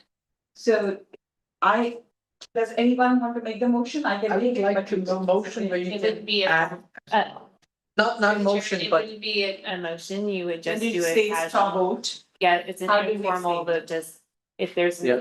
some particular, something that you want to clarify and give your feedback to the mayor on, just throw that out and say, do you each support this? And you can just do it around the table. Like, just, It's we don't almost do a like a motion in a motion second, we if you just do will. it around the Like a table. mo- it Yeah. looks like. I'm not calling, I should not use the word motion. Yeah. For the straw poll, do you want to articulate all the I can items? try. And if you have missed anything, we can add to it. Okay, first and foremost, support the action of imposing a silent mode from 7 to 9 with Quieter. a quiet mode with paddles, reinforcing the rule on site, alerting Neighborhood Watch and Pickleball Association Coalition. to let them know that that's what the steps are taken. And inform maybe the resident at the same time that this is what is being done in response to their complaint. And we're gathering data and we can get back to resident to ensure that the actions taken actually work or not, or deviate, or expand, or see how that time frame will allow us to get all the data to get back to them. I think you said 7 to 9, it's also the morning. Yes, With us, Both the time. both the times, yes, and potentially as a first step and potentially to expand the time further as needed. as needed after, in subsequent steps. Yes. And also the decibel meter, we should include the Yes. decibel meter part because it seems brilliant. And also the neighborhoods are empowered like a neighborhood watch to say that these are the signs, you're flouting the rules and be able to go and talk. And invest in those signage. Invest in the signage and invest, yes, absolutely. Including that the neighbors can come and give you a directive to remind you, and that must be respected. Yeah. Yeah, Those will good. be some of the things. If we were to call a straw vote about it, Do we want to add anything about having the paddles to check out? The quieter ones? it's actually a brilliant idea. We can say that as a recommendation in the future, we could consider that. Check it out, done. Absolutely. consider. Yes, How to check those? I think it Meaning is- informing them the type of paddles is needed to play on the I court. think it's going to be a little bit difficult and more expensive for the cities, but in down the road, I think that would be a guidance if if there's a possibility for them to check out, but they have to pay through a credit card and then they take quickly back in, then they get back. If someone doesn't have the right equipment, they could say, oh, and they start playing. Say, Yeah. oh, if you want to play now. It's like a how you do it. lockbox, you put the money in and it comes out like a book. Or some other way, I wouldn't, yeah, try to solve it here. Whatever they, I mean, it's just a suggestion of how it would eventually work. Yeah, I mean, we don't know the logistics, but Right. if the general Yeah. idea right. is what you're articulating. I certainly think we should have that. That's a very forward thinking view. We're not saying today, but we're saying that that's something to consider as a long term thing. That the players who come there don't have, well, I'm 16 miles away or 7 miles away, what do I do? Yes. Agree, yep. All right, let's take a strong vote with all of those points in there. Thumbs up, thumbs up, thumbs up, 4 thumbs up. And 1 So, for the record, I think Jessica did kind of summarize for you, but she would just give that information to you. Jessica, thank you so much. That can verify. If I could just read them back. Yes, please. Oh, we already. So there's three overall that I gathered. So one, the commission supports imposing the quiet pickleball paddles from dawn to 9 a.m. and from the 7 to 9 p.m. timeframe, and potentially expand the time as needed in the future. The next thing I heard was that the commission supports a partnership with potentially the Neighborhood Watch program to empower, I guess, imposing the quiet pickleball paddles with the community. Imposing the rules. Imposing the rules, sorry. Where they can actually go and individually or as a neighborhood watch do it. It can be through neighborhood watch, but it could also be someone who's not part of the neighborhood watch who can still go and say, hey, I think that could be fraught, but I think also with the users as well. Doing their own oversight, so when you get feedback from someone who's part of your group, it's taken a lot easier, it's absorbed. Versus the neighborhood watch where those people may already be angry and. It's just a notification. it's a to show notification, that look at the we're working on rules. it, and Right, we're right, doing their best, right. and they can feel empowered to enhance the rules, because we don't have a paid staff that spot checks all the time. Right, but if we could ask the users where they are an organized group to be aware Yes, as well. we use to the be- word associations or. Associations or even an individual who's affected by it can go and say, Yeah, please, you're right, flouting the rules. Respect it, suddenly. But the way I heard that Jessica had typed it sounded like it focused most on the neighborhood watch. So I just wanted Neighborhood to watch or expand that. anyone impacted. And the pickleball coalition, if you could put Yes, it, because yeah. that's very important. I believe, I think we call them the pickleball club. Or enthusiasts. No, Or whatever, the club association. association, Club, whatever, Yeah, whoever Yeah. presented it, Yeah, so- she was presenting the Yeah, entire yeah. pickleball. I think for this one, we could say partnership with Neighborhood Watch Program and Pickleball Club to empower the community to follow the rules. Yeah, beautiful. And then the last one that I have is a future recommendation of the city providing quiet pickleball paddles and then providing them for checkout. Oh, we forgot one. And what? And then another, Decibel meter, For paying for pickleball paddles and then checking them out for users. very similar to the electric bikes. Or whatever bikes you have in the city, you check in and you check out, you pay a big amount of money and once you put it back, you get the deposit. Something the similar. other one is the decibel meter. Decibel meter is an important one, that's an easy Oh, one. right. Yeah, Okay. and I think the evening one was not 7:30, I think right now it is 7 to 9, so we'll keep the 7 to 9 and eventually. Yeah, I do have 7 tonight. The decibel Meter. one, Meter.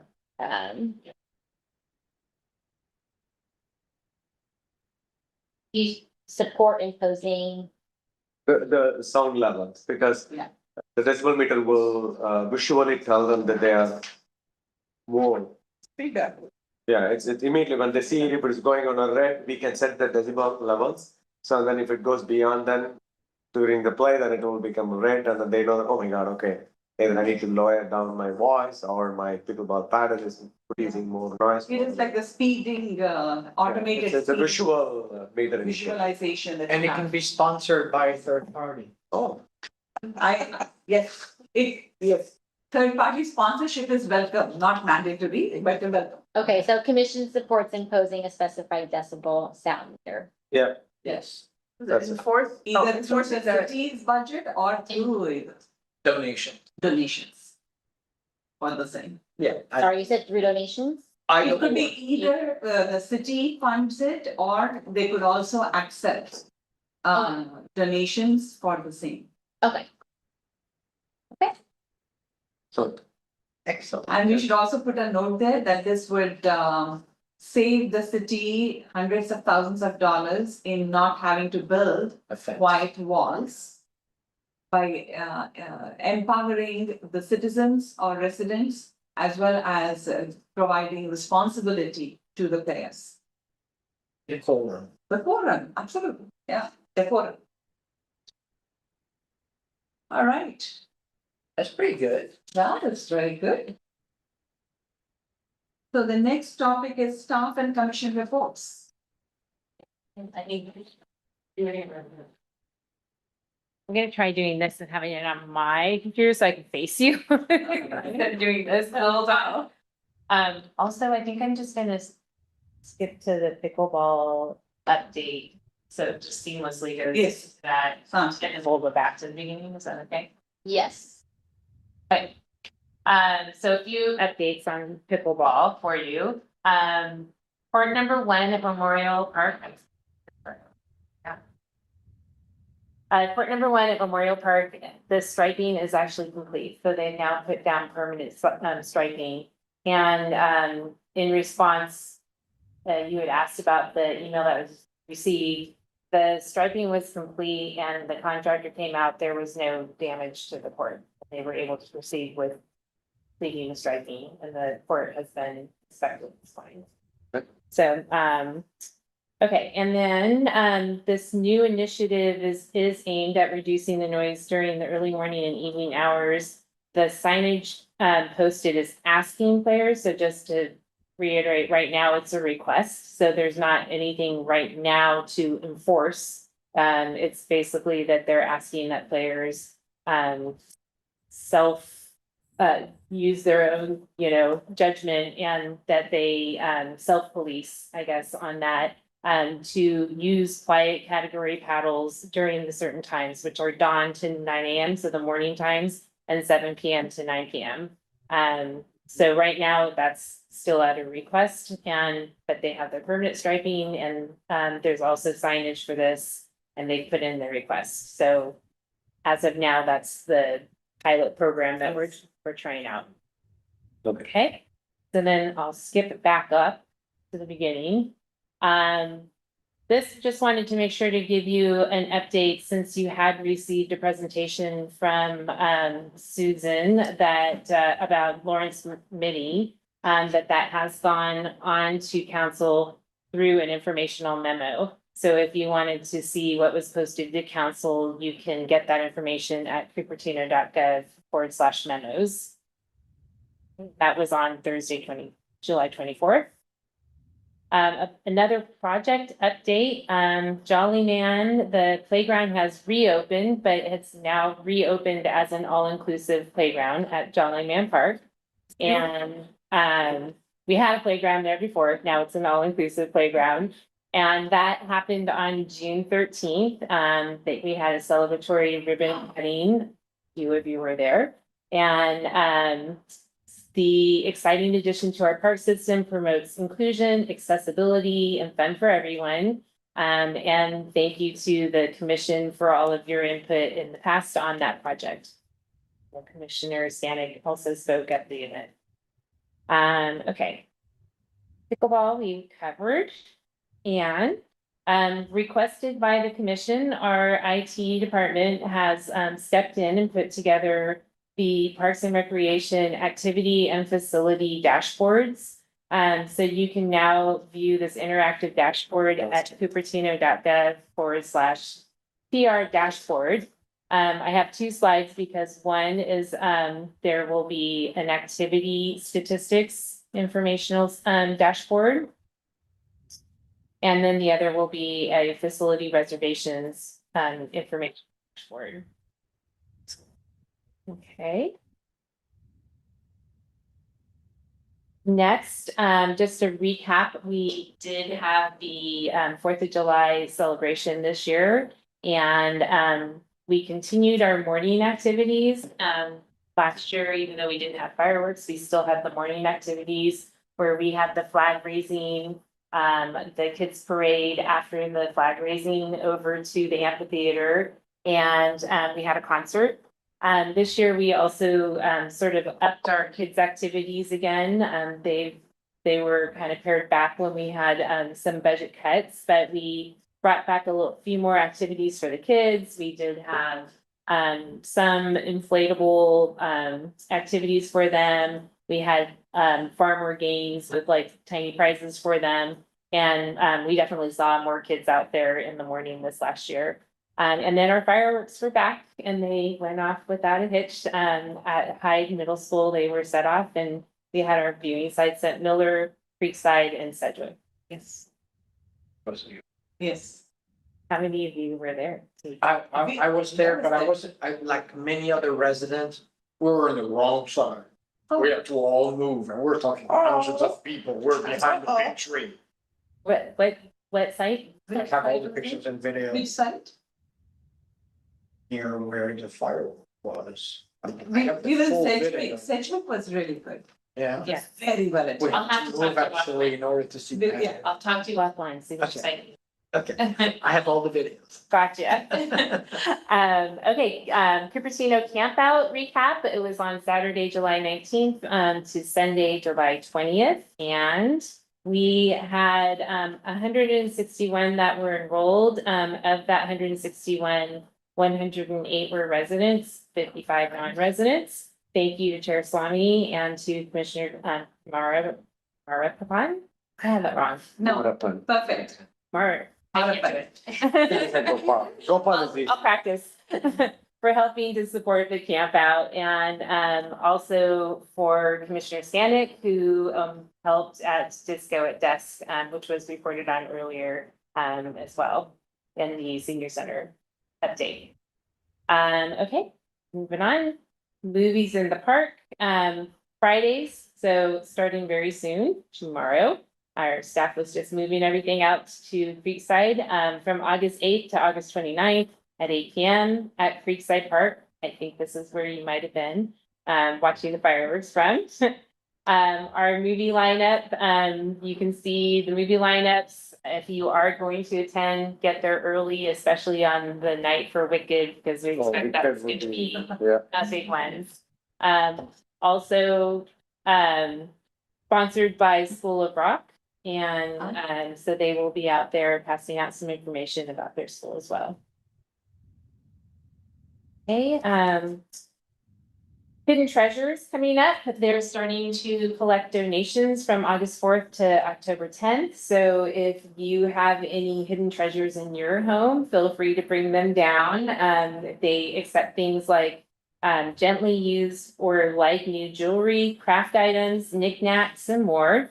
And books too? Do you take books? They don't sell books there that, and we've worked it enough to know, I don't see any books, no.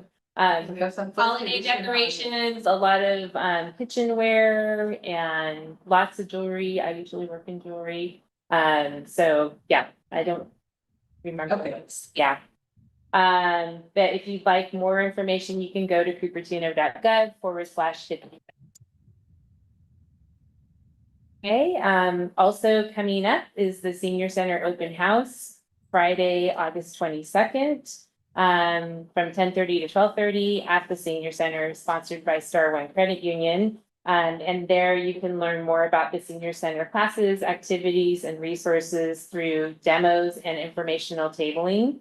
There's often at that event, they have free demonstrations of classes and a presentation on resources and senior center activities throughout the event. And I mentioned Star One. Okay, and then the CERT Academy will be happening October 7th through October 25th, in-person sessions at Monte Vista's Recreation Center. You can register online at CERT Academy Fall 2025 eventbrite.eventbrite.com. We're going to try to show you a video. We'll see how this goes. There is no sound and I do apologize. You have asked me to show this video. Let's hear.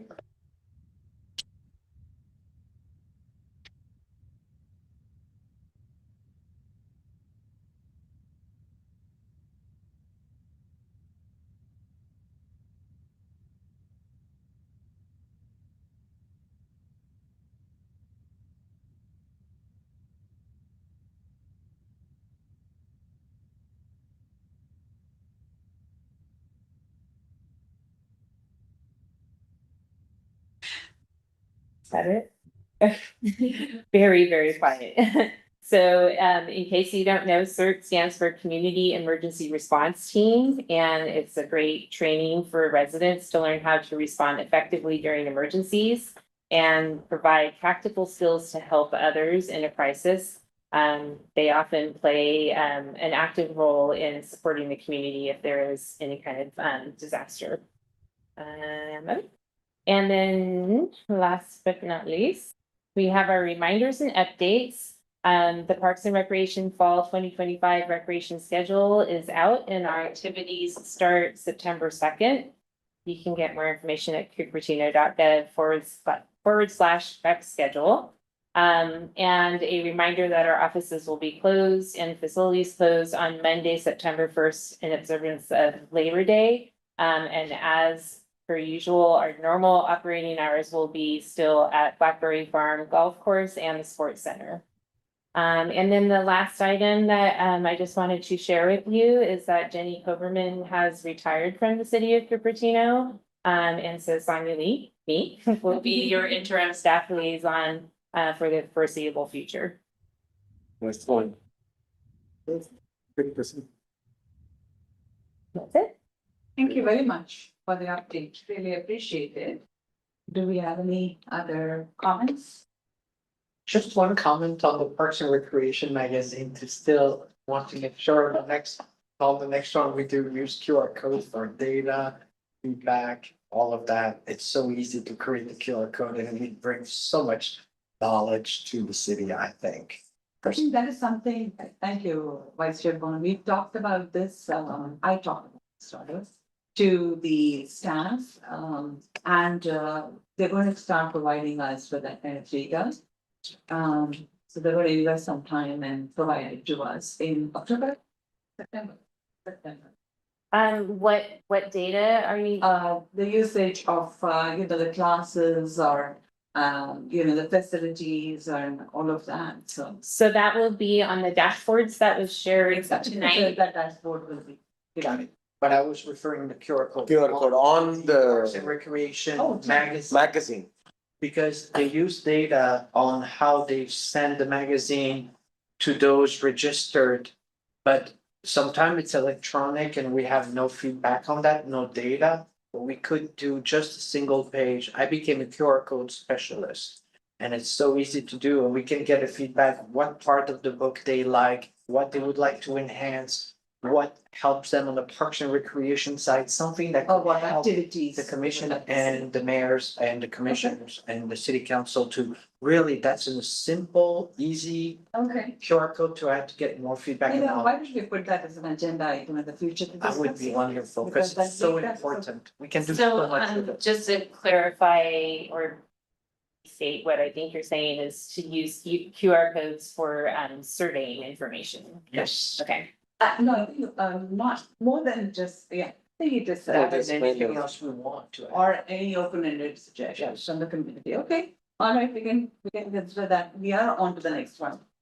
Future agenda. Well, the oh, you're commission asking for reports. commission reports? I am so sorry. I didn't know just before if it was just comments on. Let's actually staff start off report. with future agenda item. You have articulated it, you can just say that spoke about it and we'll move on from there. But let's actually go to the commission reports. Who has, we have some, but I know that Commissioner I don't know. Stanek, this is the Commissioner Stanek, click the button first. Oh, come on, how big? Can't deny. It is, I just sent something. it is fastest finger first. I just sent something to Jessica with some pictures, and I was just wondering if she could download those. And then you could go first, go Paul. Commissioner Kumarapan and I went to the same event, so I'll wait for him to say and then I can add it. Can you see it? Yes, And can you download it? It'll probably take a minute. I got it. You got it. Oh, okay. Okay, so I did the disco at dusk. I was hoping to see another one of you there. I was the I only was not commissioner in there. town, sorry. Oh, okay. Yeah, they were waiting for the other person, so I was at the 4th of July concert and the Jollyman opening, which I just sent a few, pictures, say 1,000 words, that I was there with Commissioner Marapan. And I think he had as much fun as any other Oh my God, that's a photo. child. Well, that's something else. Is that your son? That's Commissioner Marapan should be very No, proud of that. You were just talking. That is Yeah. so lovely. Yeah. And that's Commissioner Carpen. Yes. On the left side, yeah, I was trying to go up and I This did is go. amazing. up to Did the- you succeed in going on the? Oh, yeah. See, I don't. Yeah, it was, Oh, yes, Yeah, I was on the top. Up there. yeah, thumbs up from the top, that's me. Yeah, no, it's Thank you, intended Commissioner. for adults with disabilities as well. So that's why all inclusive, all ages, everything. And this was a family, the woman that's looking up in the blue shirt is Alicia Schober and her son, and she was the one who initiated the suggestion through the Leadership 95014 that we create an inclusive playground, and she has been involved. I think it was 2009. Did you say? I mean, it took 15 years. It was when her sons were young that she proposed it, and maybe it wasn't that far back, but 2016, I want to say it was. So it's been 9 years because it was. I was on the commission at that point, but it was just a full circle moment for this family to be able to have that. So that was kind of cool. And I think it's, An interactive one, but yeah, so this one, it's actually a movie, but you I was can't see it. spinning So, it. so that thing, you know, you can push it around like a carousel. So that's a pretty cool thing. Anyway. Thank you, Done. thanks for capturing those magic moments. You want Stanley, that is really, looks amazing. Yeah, it Yeah. is. No, I recommend you go out there. And this is what makes it so joyful to be part of this commission. Yes, yes. Isn't it? Yes. Because as we walk to the parks and I see all that equipment, I say, oh, help. Recommend it. It just feels so wonderful, don't you also feel? Yeah, that one in particular was one that the commission, you know, over the years Yeah. has had a Yeah. lot of input and a lot of support and from really previous helped ones. to really, I think, move it along. There's So also I feel such a proud lot of about that. community involvement because even the Sedgwick all-inclusive playground came from a dad whose son couldn't play in the playground. Uh-huh. And you showed the picture, pointed to the picture of the mother who also pushed for something like this. Yes, yeah. This is what the ground up inclusivity looks like. Yeah. Thank you very much for that You're welcome. excellent presentation. Commissioner Sandy, did you also want to show? Oh, the- yes, Okay. this was, you know, at the Everybody- beginning, there was ribbon cutting and all the kids were lined up and they opened the gate. Everybody just ran in. Yeah. It was just, It was. it was It's like very high a energy. new release very- movie and then the very tickets and then you just got opened up. Yeah. And they just went, shh. The neighborhood folks have nothing but fantastic words of appreciation. Yeah. Thank you again. All right, Yeah, so Commissioner Kumar. thank you. I think I'll start with the same one. So it was a fantastic. I think one thing I should have captured, I think somebody might have captured, we should have sent it to Jessica maybe next time. I didn't know that Commissioner Stanek is such a great dancer. Really? She, for the Oh. songs, she was, and then she made me, and I was trying to do my own dance, but she absolutely stunning. And then I tried to cope up with her moves. It was okay. Everyone was dancing when at the time, I know there was a musical, I think, presented by the team of, I think, again, differently abled team. I believe they were the one playing music and stuff. Everyone was, I think, 3 or 4 songs, and she knows the songs in and out. So she was singing and dancing with the exact steps. I tried to copycat, but I did to some extent succeeded. So it was great. I think more than enough. We all had total fun. So, and that's why I just continued in climbing up everything. And then it was just to be part of the community that we are all same human being. We will energize. We will enjoy it. So it was fantastic. And then of course I was there with the Cupertino camp out too. It was absolutely awesome. Jessica, so I know somehow I had some trouble in uploading the photos. I just finished it before I came here. It should be on it. Okay. Around 200 plus photos. Yes. Right. He is a great photographer. 227 photos exactly in time. It pays So to I- be friends with him because From he where? did photos. So what are these? The camp, the Cupertino Oh. camp out. So I went there in the evening and then the Oh, morning yeah. too. So in the evening, I spoke to every one of the families there, and while they are setting up, I said, would you mind like just give a pose and with all the setup? They were all okay, happy, and said the city.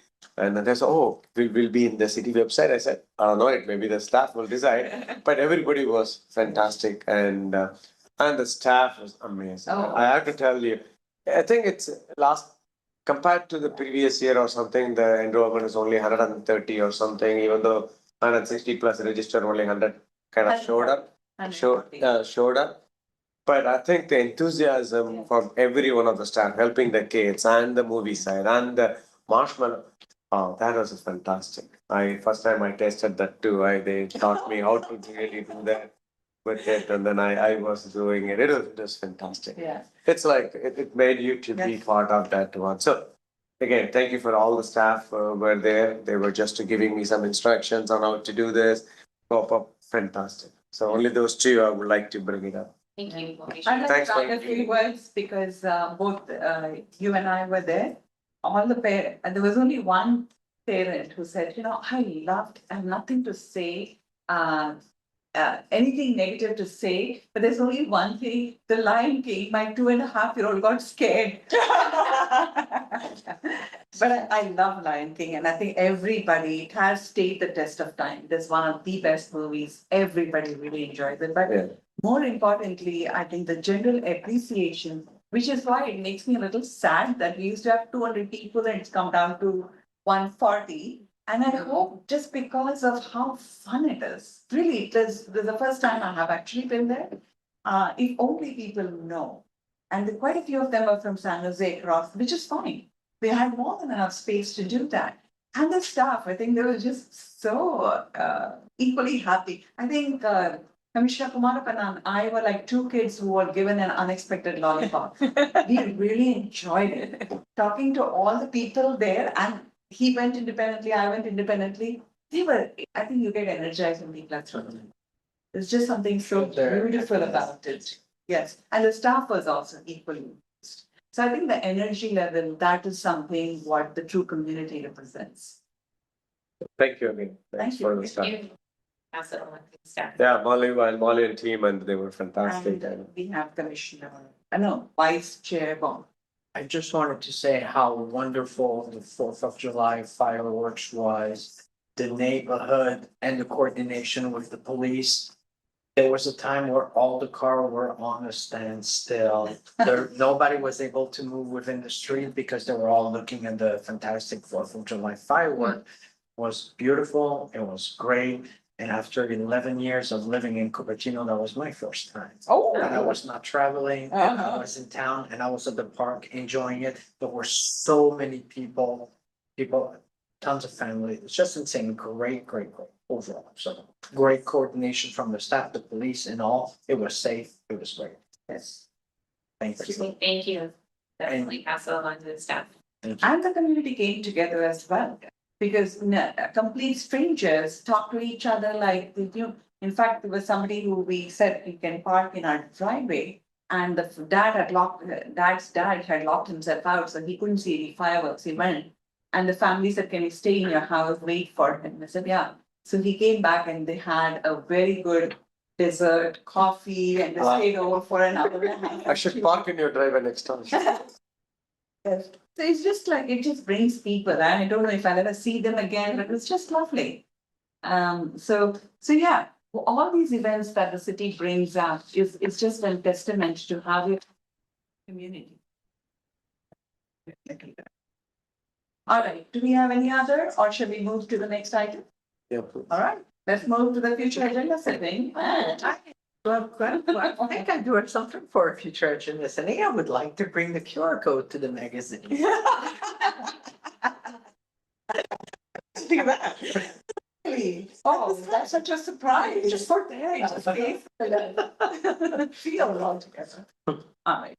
Commissioner Stan. I just have a follow-up on something we had put on our future agenda items, which I think is the subcommittee on the senior. And that's what I was going to talk about. Okay. Thank you very much. I will be traveling, so what I spoke to the staff and I want to inform the commission was that instead of in September, we'll provide that in October. Oh, okay. Because I will be back just maybe the day before the meeting and I'll be out in India to visit my mother. We wanted to make sure it's comprehensive. Yep. So that was one of the future, thank you for coming that. But I do want to add another item to the future agenda. Does anyone else have before I go? Yeah. Oh, Commissioner Kumarapan, go ahead. Yeah, I got one. I think I really wanted to have, I know this is continuation of the pickleball side. really want the person who presented to come back. Staff person? No, the pickleball rep, we have she gave the email ID and others to us You too. were I was trying to recommending the figure it out. permanent striping and all of that, right? No, the person originally, she presented about the pickleball code. I forgot her name. She was.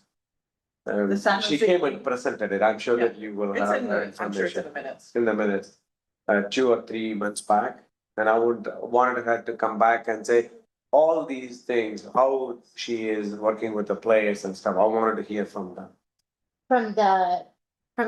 Pickleball public club. Or. Yeah, pickleball club, the person who presented it. Yeah, it was I either. forgot her So I've name. been here since January. So it must have been before then. Oh, no, No, not I Jan. think it was actually April. or- April, yeah, I can try to get the name in my note. They weren't here. I have the- I'm sure there's a recording of Yes, it. yeah, a member from the public, not from staff. Oh, not from the staff. Not from the staff. Get it from the public Correct. who presented it. So I have the name, Jessica, I have, because she finally said, okay, you can come and see when you come and play or whatever it is. She gave the name and the email. I will look into my note and my notebook, it is there. I'll send it to you, Jessica. It'll be good to bring the background, their perspective on what they are and how they are planning to control kind of. It is very important topic right now, so I would like to see that as a future agenda item. Okay. Like the historical society team presented, I want them to present it. Oh, What are the actions they have taken and what it is. thank you, Commissioner Kumarapan. That's- Commissioner Stanek. Yeah, I got a question from the public. They were asking about, we'll be, I believe, doing updates to 2 of our parks this year. I think the 2 small parks up by the forest, Rancho. And I was wondering if we could get an update from Public Works of what they're planning to do there. We can definitely request from them, yeah. Because And did we- you it hasn't know been that- presented to us, and so maybe we would have some input. I don't remember I think it's, But do you know the park names? they're the 2 little ones. One of them starts with an F. Are you talking about Sterling? You're not talking about Sterling, Sterling. not right? Sterling one. Well, No, Sterling is no, they're up by Rancho. Ah, Both of them are in that Okay, neighborhood, and okay. they're very, but they're about Sterling size. oh, okay. Okay. I wanna say one's Fair Oaks, but I don't think that's right. You can always Fair. email. Huh? There's Ferris and Sunny emails. Right. Should we just look up on the? Yeah, it should be on their Yeah, list. well, that- I can send it to you too. So, and you, sorry, what was the agenda item you were talking about? To get a Public Works. presentation from Public Works on the renovation that they're doing there. All right. I have a future agenda item. I'd like to actually, way back, we had senior member who came and she was talking about the community gardens. And how she had invested so much time and money on it, and she was kicked out after the repository. You have a requisite amount of time and then there's a round robin, somebody else gets it. So how do we, just to have a discussion about, could there potentially be a way in which the residents who have gardens or who have lots might be willing to, potentially throw in an idea, have the community gardens in their house, but they get to choose. I will have this person and they can have that partnership for X amount of time. So you want to review the rules, the current region? Not so much the rules, but expand it and make it more citizen focused because it's not Cupertino city's lot. It is individuals who have a house, but there are condos and they don't have a garden space. And the community garden is not an infinite amount of space. So if there is a willingness between the resident who has a garden space, where everyone is so busy, I don't know how many of you actively garden and make these, grow vegetables. But if somebody is really committed, wants to do it in your garden space and you're amenable to it, they can potentially put that together. The water is yours, you can decide to divvy up the produce if you want, but in any case, your lot is fully taken care of. It could create a great program Right. that could benefit, it's worth it, I Right. think, yeah. But is it what the senior requested? Maybe I didn't know that. No, it is an idea to consider because she was very frustrated that she didn't have community garden. We cannot manufacture land, public land. This is a problem. But But if it's again a private property and all of that Yes, stuff. but it Again, is I did not know, but yeah, whatever, Yeah. what can. I'm not saying that this is Through the chair, if we could just limit the discussion. Yes. And just add the future agenda item, and we can certainly bring that What a up at a beautiful later thing. date. So that's something, yes. It's as a future agenda item, we can have a discussion about the feasibility of it in the future. Thank you, Jessica, for reminding that this is not the topic to discuss, but just a proposal. And then if I could just go through the list of items to clarify, make sure I have the correct ones, and that we do need a second for everything that was proposed by the commissioners, except for the chair. The chair does not need a second. So the first one that I have is that Vice Chair Bono requested to add a QR code to the recreation schedule. Did you want a discussion on this? More of an implementation. Some more. We can have a conversation, absolutely. The implementation cannot. I know.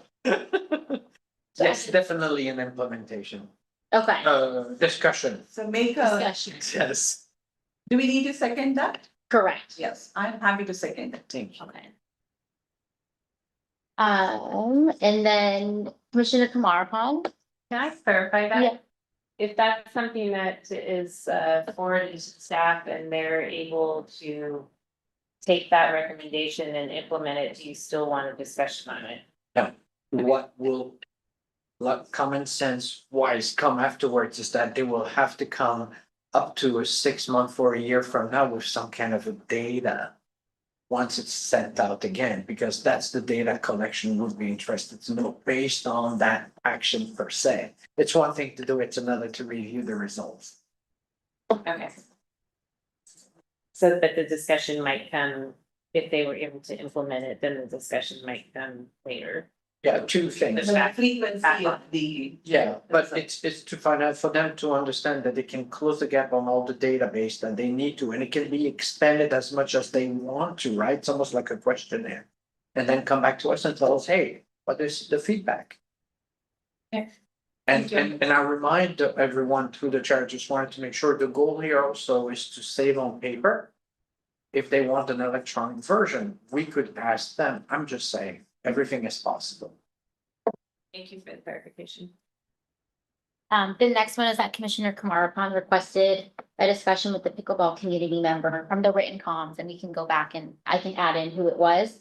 On the recent changes with the quiet pickleball paddles request. I'll second that. And then Commissioner Stanek, he requested a presentation on the playground replacement renovation. I think it might be part of the playground, the annual playground replacement project, but I don't know, I'm not 100% sure, but I can clarify that with Okay, Susan. I think one of them is Canyon Oak Park Okay, and the other one might be Little Rancho Pocket Park. And that's what I'm seeing in Google. okay. Part of the PIP. Or the CIP. CIP, sorry, Yeah, yeah. yes. We think That we it had the may be, presentation, so Yeah, that's- so just an update from them, what they're doing. I can certainly ask her. And then a second for that one. I can second that. And then Chair Swami, you requested a discussion on the community gardens, or on a community gardens partnership within the community. Yeah. That's what I heard. And that one does not need a second. Okay, So with that, I declare the meeting in August. Good job. Thank you.